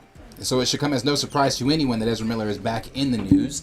And with Ezra Miller being back in the news, that has... I'm not going to go into what he was charged with, because what he was charged with was honestly a lesser charge for him. He was just breaking into someone's home and stole wine or something That's like that. all he was doing. So that's all they were doing this time. That's lesser for any of the other shit that he's ever done. It's just lesser for him. But he is back in the news, and this time it is WB weighing in on the 3 options that they have for Ezra Miller. But I do want to get Trey's thoughts on this too. So we are going to. He's in the bathroom having a bathroom break. So let's answer some of these questions here. Johnny Washington said, "You guys looking forward for House of the Dragon and the Rings of Power?" For me, I didn't watch.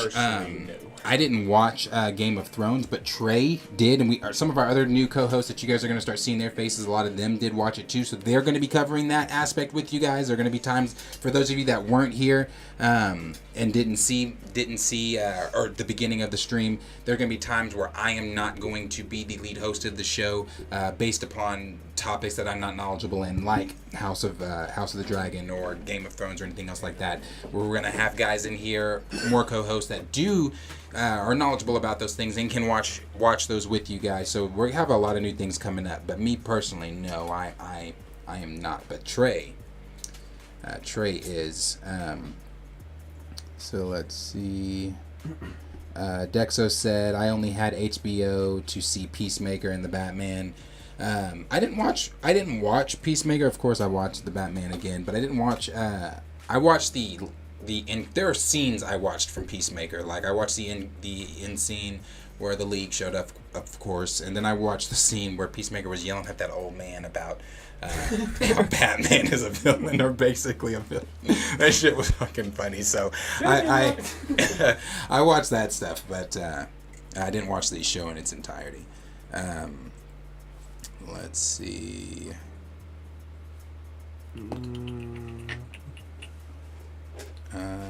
John Cena's corny. He says, what else is John Cena in? I don't really pay attention to John Cena. What else is he in? He was Peacemaker. I don't.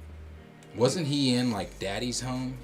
I don't know. I'm pretty sure he was in Daddy's Home too with Will Ferrell and Cornelius, I meant to ask you. You said earlier you was a football fan. Who your favorite team? Isn't his team the Packers? I see you posting about stuff. Maybe it's not the Packers. Maybe I got that shit all the way wrong. I was really thinking Aaron Rodgers was gonna slide to Pittsburgh this year too. I wouldn't. Sorry guys, we are trying to give Trey some time to get back here before I jump into Ezra. Peacemaker is only a show Gunn could make. So it's so James Gunn, Johnny Washington. It is James Gunn. And a question for the chat. What do you guys think about this whole thing going on with James Gunn? Do you think James Gunn is done with Marvel after Guardians of the Galaxy 2 and he's going to strictly be over at DC making content for the DCEU? Or do you think he sticks with both of them? I thought it was the Packers. I thought I saw you posting about the Packers on Gotta be Twitter. just a Lamar supporter. Not a football fan. I'm a basketball Ravens, fan. Cannot do the Ravens. No, but It's basketball for me. I was about to say, even John Cena wasn't even good going back to like the Fast and Furious shit. Like, oh, was he in the Fast and Furious like stuff? the 9. I mean, I get yeah. Oh, I After think I 7, stopped after 7. I mean, I watched them, but they're corny as fuck after 7. 7 was really kind of corny too. Yeah, I think I stopped after 7. Johnny Washington said, "Patriots Nation." Oh my. What the fuck is Trey doing? Trey in there killing you. Bro on the phone or something. Okay, so we're going to move here. Well, I won't. It's just the way he said that. Oh, there's Trey. There we are. Why what? But we were just waiting on you to move into this particular topic here. What topic? Ezra. Oh, fuck. All right. So we're going to jump into Ezra here. As soon as we jump into this, we'll get everybody's thoughts here. Now, like I said, it comes as no surprise that Ezra Miller's back in the headlines. So Warner Brothers here has given 3 conditions that they are willing to possibly consider for Ezra Miller returning to, well, not returning to the DCEU, just the 3 options they have moving forward. But what I think it is, well, let me move on to this first. Let's see here. So it's got. So yeah, on Monday he was charged with a felony burglary, and on Wednesday in Vermont, Child Services Department and everything had shown up. So it's like First Warners have received indications that the 29-year-old Miller, whose mother has accompanied the actor in recent days. So he's got his mom with him right now, and people are saying, oh, hopefully he'll come. I'm gonna get on that shit in just a minute. I was gonna say.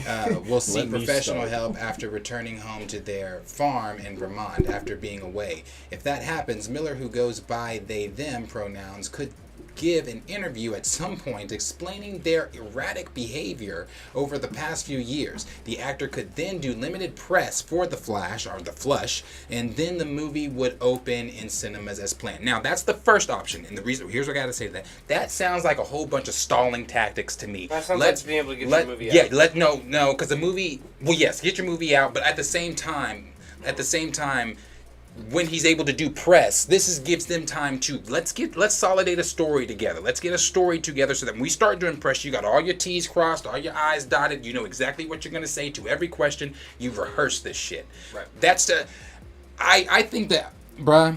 And then everybody talking about his mama's with him, talking about, oh, his mom's with him, he's gonna calm down now, and that's great that his mom's with him. This is a 29-year-old actor who is well capable of taking care of himself, as he's been doing. I understand. I'm not miscounting or discontinuing or shoving to the side the mental health aspects of this, because I understand the mental health aspects have played a major role in their recovery or whatever. Right. But at the same time, it's the sympathy aspect that I continue. I'm not being cold-hearted to the mental health. It's people saying, oh, well, see, these were things that were wrong. He just needed mom with him and things like that. No. He was grooming children. Yeah. That's what I was like. He what? was grooming children. So the fact that we are even having this discussion, if he does this, if he does that, no. Again, I'm always gonna make this comparison. I don't fucking care who likes it and doesn't. Will Smith slapped Chris Rock. It was cancel everything he's doing. I hate Will Smith. People were sending him shit saying, oh, you let me down. I've been a fan for years. This man has several fucking violations under his belt. Several. He terrorized an entire state for months. He's broken into several people's fucking houses. He's grooming fucking children. He's holding people hostage with guns and shit in his farm in Vermont. But the reaction to him is, oh, well, at least he's getting help now. See, all right. Fuck you. So here's you. the deal too, and you can cancel me for this. You can think I'm a piece of shit for this. Here's something that I've had to. Personal opinion. If you're a person that needs medication for things, right? If you have a mental illness, mental disorder, it's very serious. I understand that, right? But if you're also just, oh, I'm not on my meds, so that means I get a free pass to literally do whatever the fuck I want. That's not how that works, right? That's not how that works at all. It's tactics. Right. It's tactics. But it kills me because it's if this was an initial, they had a, let's say they screamed at paparazzi, or let's say in some public circles, they have. They may have punched something. They right? have. But I'm just saying in a single one scenario, and then saying, hey, I was having problems adjusting my medication. This the one time. Right. But this motherfucker terrorized islands. This That's what I'm motherfucker saying. And honestly, I don't care what I can justifiably have someone say, hey, my meds are fucked up, they're not hitting me right, and I got a little angry right there. Oh, but I can't hear someone say, oh, my meds are wrong, so I've been grooming children. That the two things don't fucking work in tandem with each other. They don't. No. And yeah, I'll also say that I don't know if it's because we're talking about a white-skinned member of the LGBT community. I don't know what it is that is giving them such a free pass on things. But you're right. The reaction is, oh, they can finally calm him down. His mom's there, la-da-da. This movie needs to go away. I've said it. And another thing, too, is all WB gives a shit about is their money. And I don't want to discount 200 mil. I'll never in my lifetime. Well, I don't want to say that. Prayerfully, I will get to a point where I can see 200 mil. But $200 million, brother, that's a lot of fucking money. Right. And so But there's also a big difference too between you brought up the Will Smith thing, and I wasn't here last week to be able to say this, but the thing with it that gets me is when the Will Smith situation happened, right? Walks on stage, slaps dude. Sure, I'm all for it. If anyone at that exact moment goes, okay, maybe we're gonna cancel that product, our agreement because bad press, whatever, or if they want to be like, hey man, you need to leave, you just fucking hit somebody, right? But the fact that he has to come out months later and make an apology, that pissed me the fuck off. I'm literally because I was watching y'all when y'all were talking about it, and it was brought up the whole my thing was, and when it first happened, sure, take a swift, serious judgment call to him and then let it go, because do that to anybody, right? Say, hey, this ain't okay, kick you out, whatever, right? But for this motherfucker to have to come back months later. I'm like, we're adults here. Like, it happened. Because I didn't need that. Like I said, I didn't need that shit. Right, but it's like it happened. You were punished. Whatever. Move on. You know, there's no reason to end this, man. But Ezra Miller, they can do whatever the fuck they want and terrorize everything. And it's like, oh, just get him with his mom. Just get him with his mom. And I don't need an apology from him either. Or them. I don't need an apology from them. Well, no, I need them to rot in a cell for grooming children. But yeah, that's a separate conversation. Yeah, that's like, I mean, like I said, there's so much with him or them. So, Q, you see that they're once again trumping the headlines and you said you wanted me for this conversation. Gonna be in there with mom, and you know, like I said, I think that if he does do an interview after time off, I think that it's just tactical way for them to get in front of the camera and then have all of America once again say, "Oh, they're just misunderstood." See, I told you. Look what they just said in the interview. They're just misunderstood. So, what do you think about all this stupid shit with them? I mean, them. I don't know if I have like any name to cancel or anything, but this is truly how I feel. Like, I personally think Ezra Miller is a piece of not very good anything. Shit. like I don't. Terrible human being. I'm tired of talking about him because every time it's the same old story. It's never. No, every time it's added worse things That's on what top I'm of the story. It's like, never. Oh, let me realize I'm doing shit way fucked up and not even. I don't want to go to jail, but let me see if I can seek some sort of help because I quite obviously need it. And so it's like. Maybe him being with his mom is like his mom's gonna go get him. I don't know, but like you said, I'm tired of talking about it. So this is they are a grown ass human being, 29, like you said, like fully capable, mentally ill or not, of recognizing when you need help and when you're not doing shit right. When they know they're wrong. Yep. We know they're wrong. Ain't no need to keep talking about it. That's just my personal. I'm tired of giving him the time to them. I just messing with me to even keep doing that. Like, and it sucks that it's like a lack of respect is causing me to like misgender Brody, but I don't even want to give him the respect to take the time out of my words to correctly enunciate what he wants to be. Like, I'm not going to. Goes to the Flash. Cancel me for it. Like, I'm not watching that shit. That's what I'm saying. That goes to the Flash, where like, yeah, a lot of people, you're just not gonna watch it, right? And it is a lot of money, sure, but like, this also goes to DC's falling apart anyway on their current. You know, they're trying to reboot and redo it all, and is the Flash gonna fucking save you? The groomer Flash gonna save you? That's the thing. I don't think Zaslav. I think Zaslav fully wants this shit gone because I don't think he wants to deal with the negative press around it because you cannot put Ezra Miller on he can't do that. Nope. That's why they didn't do SDCC. That's why the Flash. That's why they weren't there. I guarantee you because they you would can't throw put shit at that. I guarantee you put him in front of any microphone. It ain't talking about. They're not gonna ask him questions about the Flash. If he goes to the Flash premiere, no one's gonna be saying, Ezra, you know, what did you do to prepare for Barry Allen? They're gonna say, Ezra, what were you doing when you were grooming that fucking child? There's some comment. What were you doing? That he showed up to. I'm telling you, I'd throw a piece of. I'd throw like a water bottle at bro. Like, hey, I'll definitely hit. You know, shout out some comments here. Let's see here. Raymond is saying they're giving him sympathy, but yet in Will Smith's case, they want to destroy him and cancel him. Yeah, that's what I was saying, yep. bro. Hate that shit.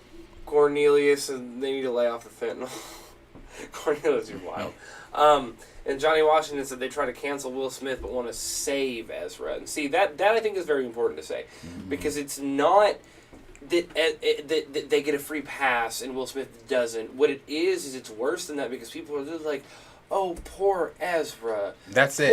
That's what pisses me off. What's wrong with him? And that's what's so fucking annoying. Like people about messaging it Will saying, I used to look up to you, you let me down. Like, motherfucker, well, what? No, and that's when you get in, if you got into the dissecting of the Will Smith thing, right? Not that we need to do it anymore. But even then, you know, like I said, my response initially was, you hit someone somewhere, hey, bro, you probably got to fucking leave, right? And if one or two of your movies says, hey, we're not going to work with you, this bad press, that is whatever. But then that's when you go to, like, understanding what was this person going through? What was their stress factor? Why was that? Nobody wanted to hear even why Will Smith did it. They just wanted him gone, right? Right. Strict banhammer justice of the internet. Where with Ezra Miller, it's literally like, oh, poor baby, you should burn down those people's house, but that's not good. And it's like, no, what you need to do is be like, hey, you fuck. you're an adult, cut your shit out, and then throw them in prison when you find out they're grooming children on the regular. Like, That's the. I will get I mad. do see the I fair will get share of fucking Twitter mad. users going in on them. No, people do. So. People do go in gonna on say. them. Yeah, but I'm saying the But ones I'm that just. out- But I'm there just is saying. there if is you, a group of I people don't that know does why speak there's if out. he any does an public interview, support. if he does an interview, if they do this whole interview months later, it's going to just drum up more sympathy because how much time the movie doesn't even come out for another 10 Well, months. every A week, lot can happen every in week 10 you months. wait to do shit is another week added to where they're probably gonna do some more shit. That's what I said. The movie comes out in 10 months. So you know yeah, how much that's can happen in 10 months? That's what probably two. I'd say 2 fuck ups a month. That's 20 more fuck ups. A lot till this more movie can come happen. out. A lot more can That's happen. just the way I've been living. It feels like at least twice a month, I'm looking at my phone, Ezra Miller, and I'm like, and honestly, like the 4th, 5th time, I'm like, I'm not even surprised. Yeah. Like the first or second, third, I was like, what the fuck? But then like the last one I sent to you, I was just like, again, like, Yeah. again. Like, Yeah, it just said, I mean, it's always something with him. And the second scenario the WB has here is even if Miller doesn't reach out for help, Warner could still release the film, but don't expect Miller to play a prominent role in terms of marketing, of course, and publicity. Nor would Miller be the Flash going forward, as a role would be recast in future. And this is something we've all talked about. We've all talked about them recasting the role. We've talked about them not being able to do press conferences or anything like that. And what I think too is I think the film is going to be started.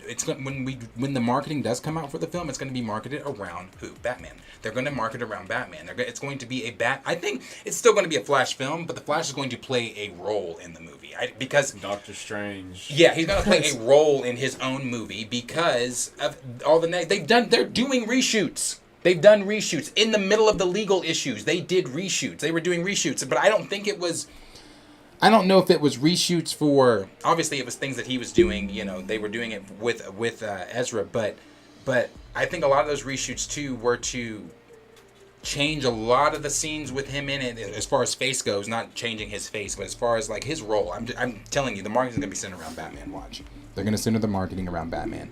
And this, like I said, is a scenario we all thought they would do. And if the movie, and when they do release this movie, he can't be, as I just said, he can't be involved in the marketing in any fucking way. He can't. So the third scenario they've got here is the situation with Miller. Or deteriorates further. This would see Warner's killing the movie outright, as it could not be reshot with. They've already done with a different actor. Miller plays multiple characters and is in mostly every scene. Scrapping a $200 million film would be unprecedented move. I disagree about it being an unprecedented move. They just scrapped $160 million in films, with the Batgirl being $90 million, and then they it was 130 But they're still adding to it. Yeah, they're still adding to it. Like the Scooby-Doo film got it was done. Like the people that came out there, and I feel bad for those people that worked on Scooby-Doo. They were like, bro, the movie's done. Like, we're done. If they would, all they got to do is release it. It's done. Like, they were on Twitter, like, they were like, bro, it's done. We don't know why they cut it. Like, so, like, even the people, everyone behind Batgirl, they came out and said, well, okay, we didn't know this was getting cut, but and after what they said the movie was about, that shit needed to be cut. But, so, you know, there's a lot of shit that I just don't believe Zaslav wants this film out. I really don't. That's 10 months, bruh. 10 months. I think Zaslav, if anything else happens with Miller, I think he's just going to bite that $200 million loss bullet and be like, we'll just have to gain that back with the new DCEU. Because I don't know how people are going to see it either. Like, point, do people even want to see it? Biting the bullet is the best business move to make, in my opinion. I don't think the movie should release. No, I don't either. There's gonna be so many people who complain if he gets to be in that movie. They get to be in that movie after everything. Like, I don't think it should release to anything. Streaming services. I may have said something different last week, but after hearing something else, I'm tired of this shit. It's just going to keep happening. I'm sick and tired of it. Yeah, and like I'm I done. said, and just because they're doing reshoots, because I've seen some people on Twitter saying, "Oh, well, that means that they're gonna be moving forward with Ezra Miller. Since they're doing reshoots, Ezra Miller's gonna be the Flash moving forward in DCEU." No. He's under fucking contract So if DC needs something reshot, we've paid you. You're under contract. You have a job to do. So if we call you in to reshoot you moving your thumb slightly to the fucking left, you better bring your ass in. Y'all, they, them, everybody. Better bring their fucking asses in and reshoot whatever it is the fuck we're supposed to reshoot. So it's not no thing like, oh, well, he's coming back as, no, he's under contract. He has to. Like I said, Miller's, in my opinion, Although tell me canceled, it's been not canceled. kind of like a sickly comedic thing that the state of Ezra Miller is the same fucking state of DC right now. DC The comparison that I like that everybody's using is the comparison. Got the fucking everything bad. The comparison to A-Train and Vought. Everybody's calling him literally A-Train and saying WB is Vought. And I think that's so accurate because he keeps fucking up.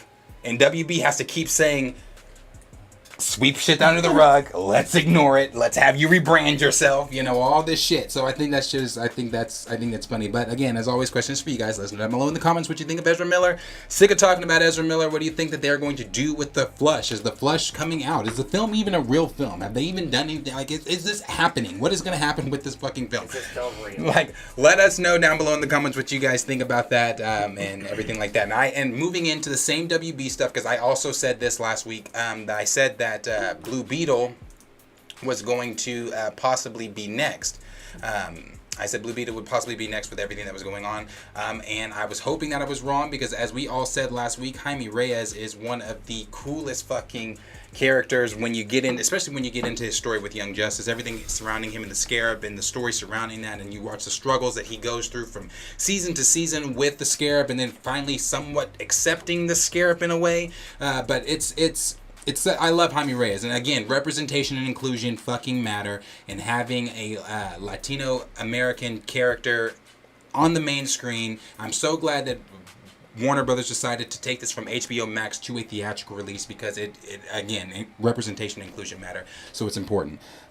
So when they decided to cancel Batgirl, that was the question everybody was asking: is Blue Beetle next? And like I said last week, I thought it was, but I'm glad they're not doing that.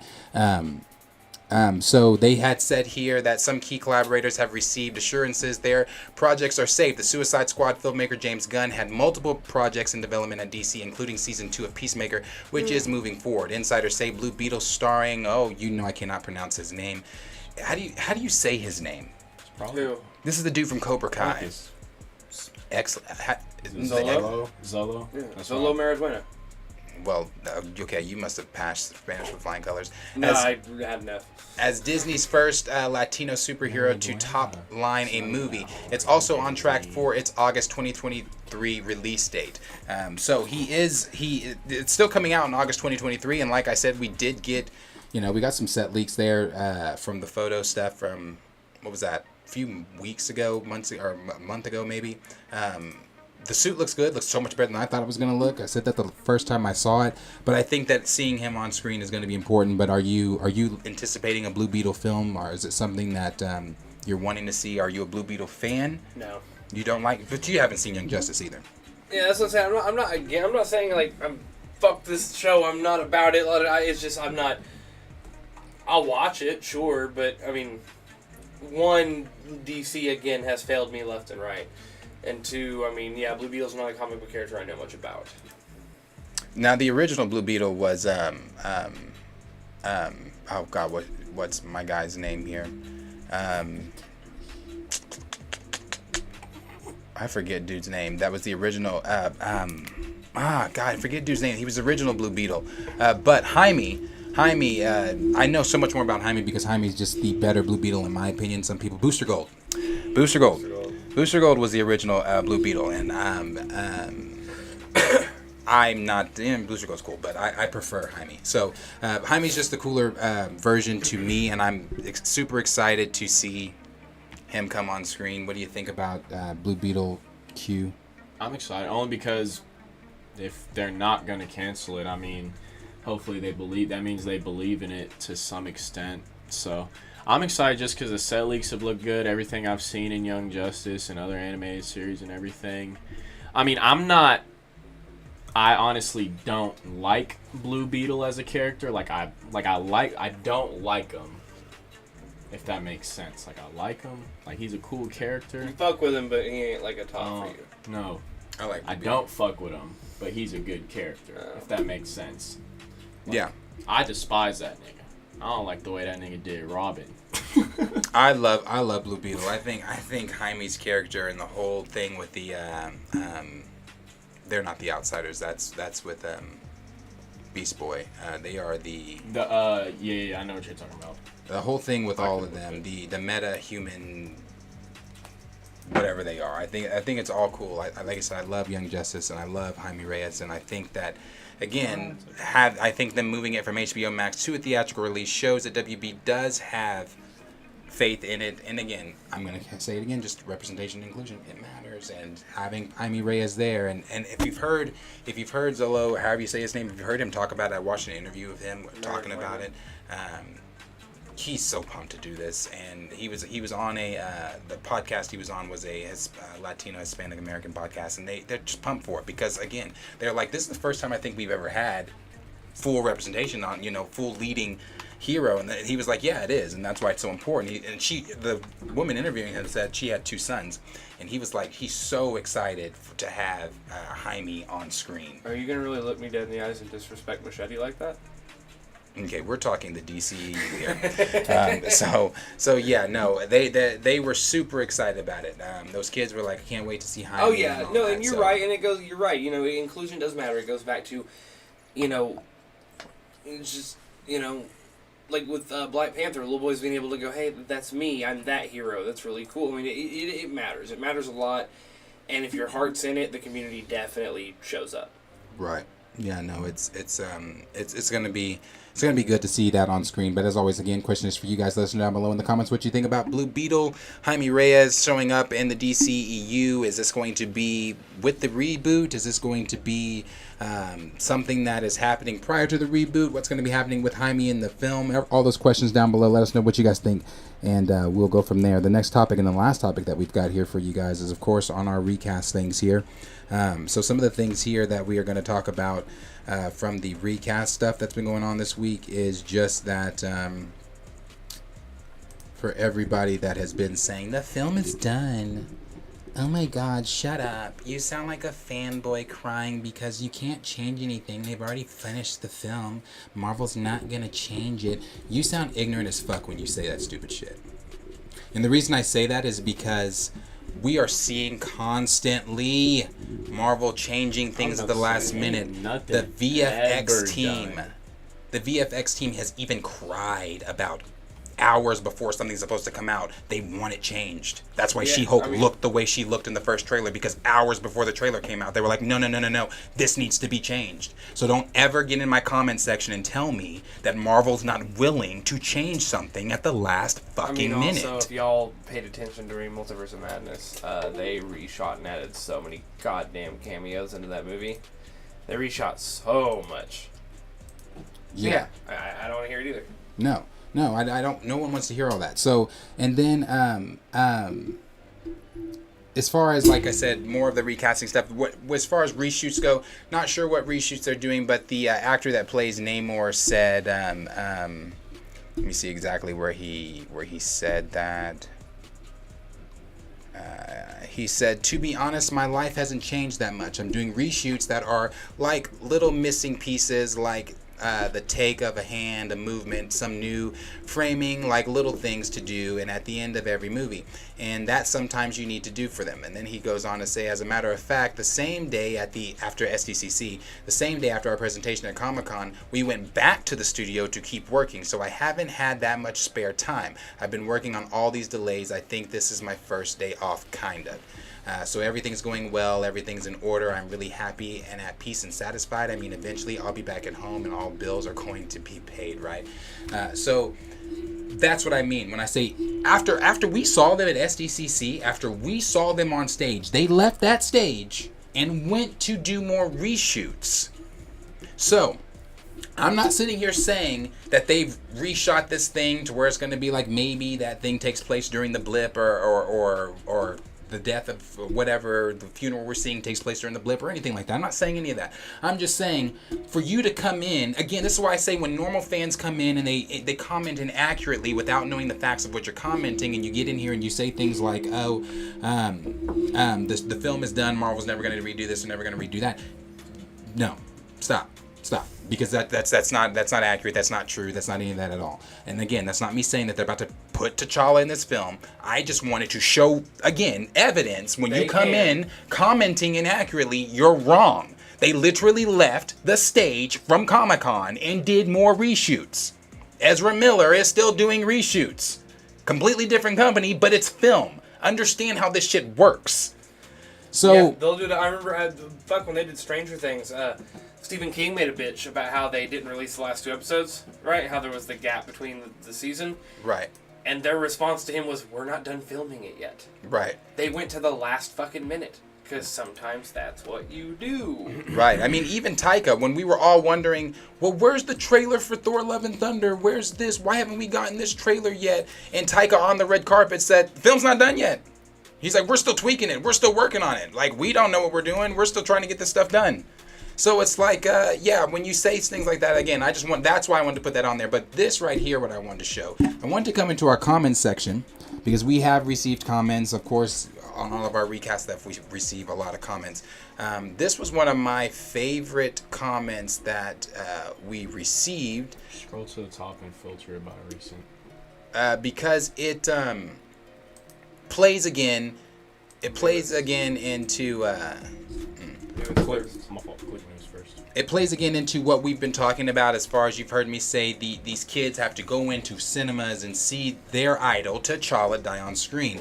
I've said this before. Again, we have seen photos of children with their... it's all going to be repetitive at some points. We've seen photos of kids having funerals, for T'Challa. So, and then when I showed that, in the TikTok video that went viral, when I showed that, people were saying, stop bringing kids into it.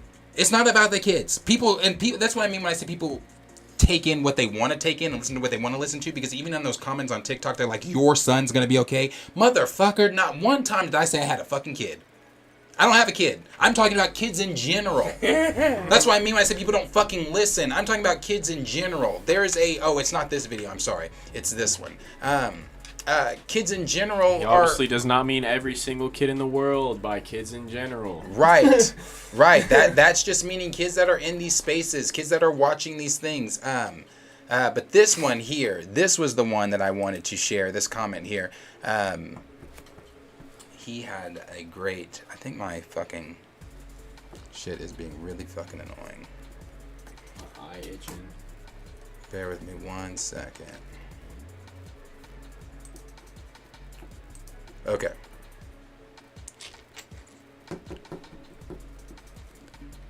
This one said... this is the comment that he left here, and this comes from... is that J-Wolf? J-O-Wolf? J-Wolf. And he said, those last few minutes hit home for me because I have an 8-year-old that isn't having the best time. Where did he go? Okay.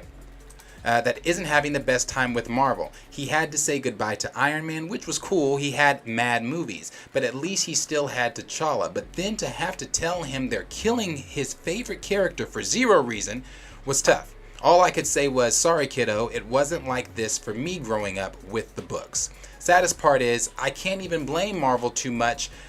2 black men, Nate and Ryan Coogler, made the decision killing T'Challa, killing Chadwick's groundwork was better than keeping alive what's best for leave us behind, all that kind of stuff. Now that little last part there, yeah. But the first part there, I completely agree with. When he said, he's had to explain to his 8-year-old. His 8-year-old's bummed out. And that's not the first comment we've had where we've had someone comment about their child being bummed out. Their child being upset about seeing the trailer and seeing that there's a mural of T'Challa indicating that he's dead. Not seeing T'Challa in the film. And this is not about to be drug on because it's going to be very short. I just wanted to make this point here that when you say these inaccurate things again and you come into these spaces, you have to know what you're discussing. You have to know what you're talking about. Now, personally, when you say children are going to be okay, if you have a child that's okay with that, that's your child. But your child's not the next child. Right. And that next child is not the next. So every child is going to feel something different. We're all going to feel something completely different. So I think it's insensitive when people come in and they make those comments. I think it's insensitive when you listen to 2 minutes of a 15-20 minute video and you think that you've gathered all the information from that video, and then you want to comment fucking 3 novels and you didn't listen to what was being presented to you in the video. That's what upsets me. Those are the things, those are the facts I want to continue to present. And if you think in any way, shape, or form that I am going to stop presenting these facts when the movie comes out, or when the second trailer comes out, or when the movie's done, or I'm not. I'm going to continue to present these facts every single time, because I do believe that the character should be recast. And the very last thing on the character here is that the New York Times had posted an article for T'Challa. And it was them asking, so people saying like, oh, this is not getting enough attention. Or you guys are just a small group, but a very loud group. No. New York Times did an article asking, should the character of T'Challa be recast? And they went in and talked about a few different things in the article. You have to be a member you have to have a subscription to New York Times to pull up that article, and I don't, and I'm not making one to pull up that article. So, but it's here. So there's just a lot. Like I said, they mentioned it, and I want to say this too. They brought up Superman, whatever. You know how many actors have played Superman? No, just like take a guess. Take a number guess how many actors have portrayed Superman. 7. Okay. 9. 20. Son of a bitch. 20 different actors have portrayed Superman. On screen. 20 different actors. So, yeah, I mean, like I said, there's not a lot. There's not a long. Name a motherfucker. Name all 20 of them. There's not a long spill to go in here for recast, other than I just wanted to present the facts there. T'Challa's name was trending for 3, 4, 5 weeks straight. And it's going to continue to the next time that the next trailer comes out. If you don't think that it's going to blow back up, recast T'Challa is going to circulate again. It's going to circulate every time Wakanda or anything is brought up in the MCU involving the character. So final thoughts here, Trey. Man, recast T'Challa. I mean, it's that simple. Again, you can make this movie. He can not be in it. He can be sick in the movie. He was in the comics. And then at the end of the movie, he gets better, you know? So I get it. You have that whole, it's too soon. Okay, he doesn't have to be in this movie. He doesn't have, it can be too soon right now. And you don't show it, but don't kill off the fucking character. It makes no sense. Yeah, no. It makes no sense at all. Said that. And I feel like, sure, the community is going to come out in force for Wakanda Forever, right? It's going to be so hype. What are you gonna do after Wakanda Forever? You think Suri's going to carry this fucking franchise on her back? Because she's never been able to do that before. Exactly. And, you know, I've seen people saying, oh, well, you know... Actually, I've said that before about the Secret Invasion stuff. Go read the fucking comic. You can find it on your own and know that he didn't die. He was in a coma. And when he came out of a coma, he continued to govern and be the king of Wakanda and rule simultaneously next to his sister as Black Panther. So, Q, final thoughts there? We just watched the Black Panther trailer where we are now looking up who is Black Panther, who is going to be the Black Panther. So it's just suspicious to me on how people cannot want T'Challa recasted, but we can see that Marvel's not even wanting to like show us who they're going to be like put in the suit, because they know there's probably going to be a lot of negative feedback from everything. So I think they know it's best to keep it hidden, because I think they ultimately know that they need T'Challa for this franchise. And so hopefully there will come a day where we can all just rejoice in that day. And also, let me throw this in here real quick, Pete, for people watching and just in general people on the internet, you know. What he was saying about Marvel not showing who's going to be in the suit yet, right? Because, I mean, here's the deal. Fandoms like to fucking attack people. They just do. And, you know, us as people who have been talking recast T'Challa forever at this point, don't be toxic like that. We don't need to be coming at anybody. We don't need to be, you know, what decision they make and what these actors do is what they do. We can disagree with their decisions and still not be toxic. I mean, we're not connected to Black Panther in these movies in any way, and just our comments have gotten pretty fucking crazy. So, I mean, just be respectful. Oh, but that's why I made the point that I made at the very beginning of our video. I have no problem having civilized conversations with you. I prefer that. But make no mistake, I am not these other YouTubers. You will not come in my comment section. Yes, ignorance will be met with ignorance. If you expect me to be one of those YouTubers that sits back and lets you come into the comment section and say whatever and just send you the little thumbs up emoji, no. When you enter your notifications, you will have a paragraph back. I know he the only one that talk about it, but it's really everyone over here. Like, it's like, more we speak up for each other, we speak up for ourselves, like, and that's what we believe everyone should do. But my last thing, saying on a casting scale, too. My last thing I wanted to say is that this isn't like an argument. Like, this isn't like recast T'Challa. You're right, we're wrong. It's simply, I believe there's gonna come a day where this gets done. It may not be this. They're gonna realize they need to. It may not.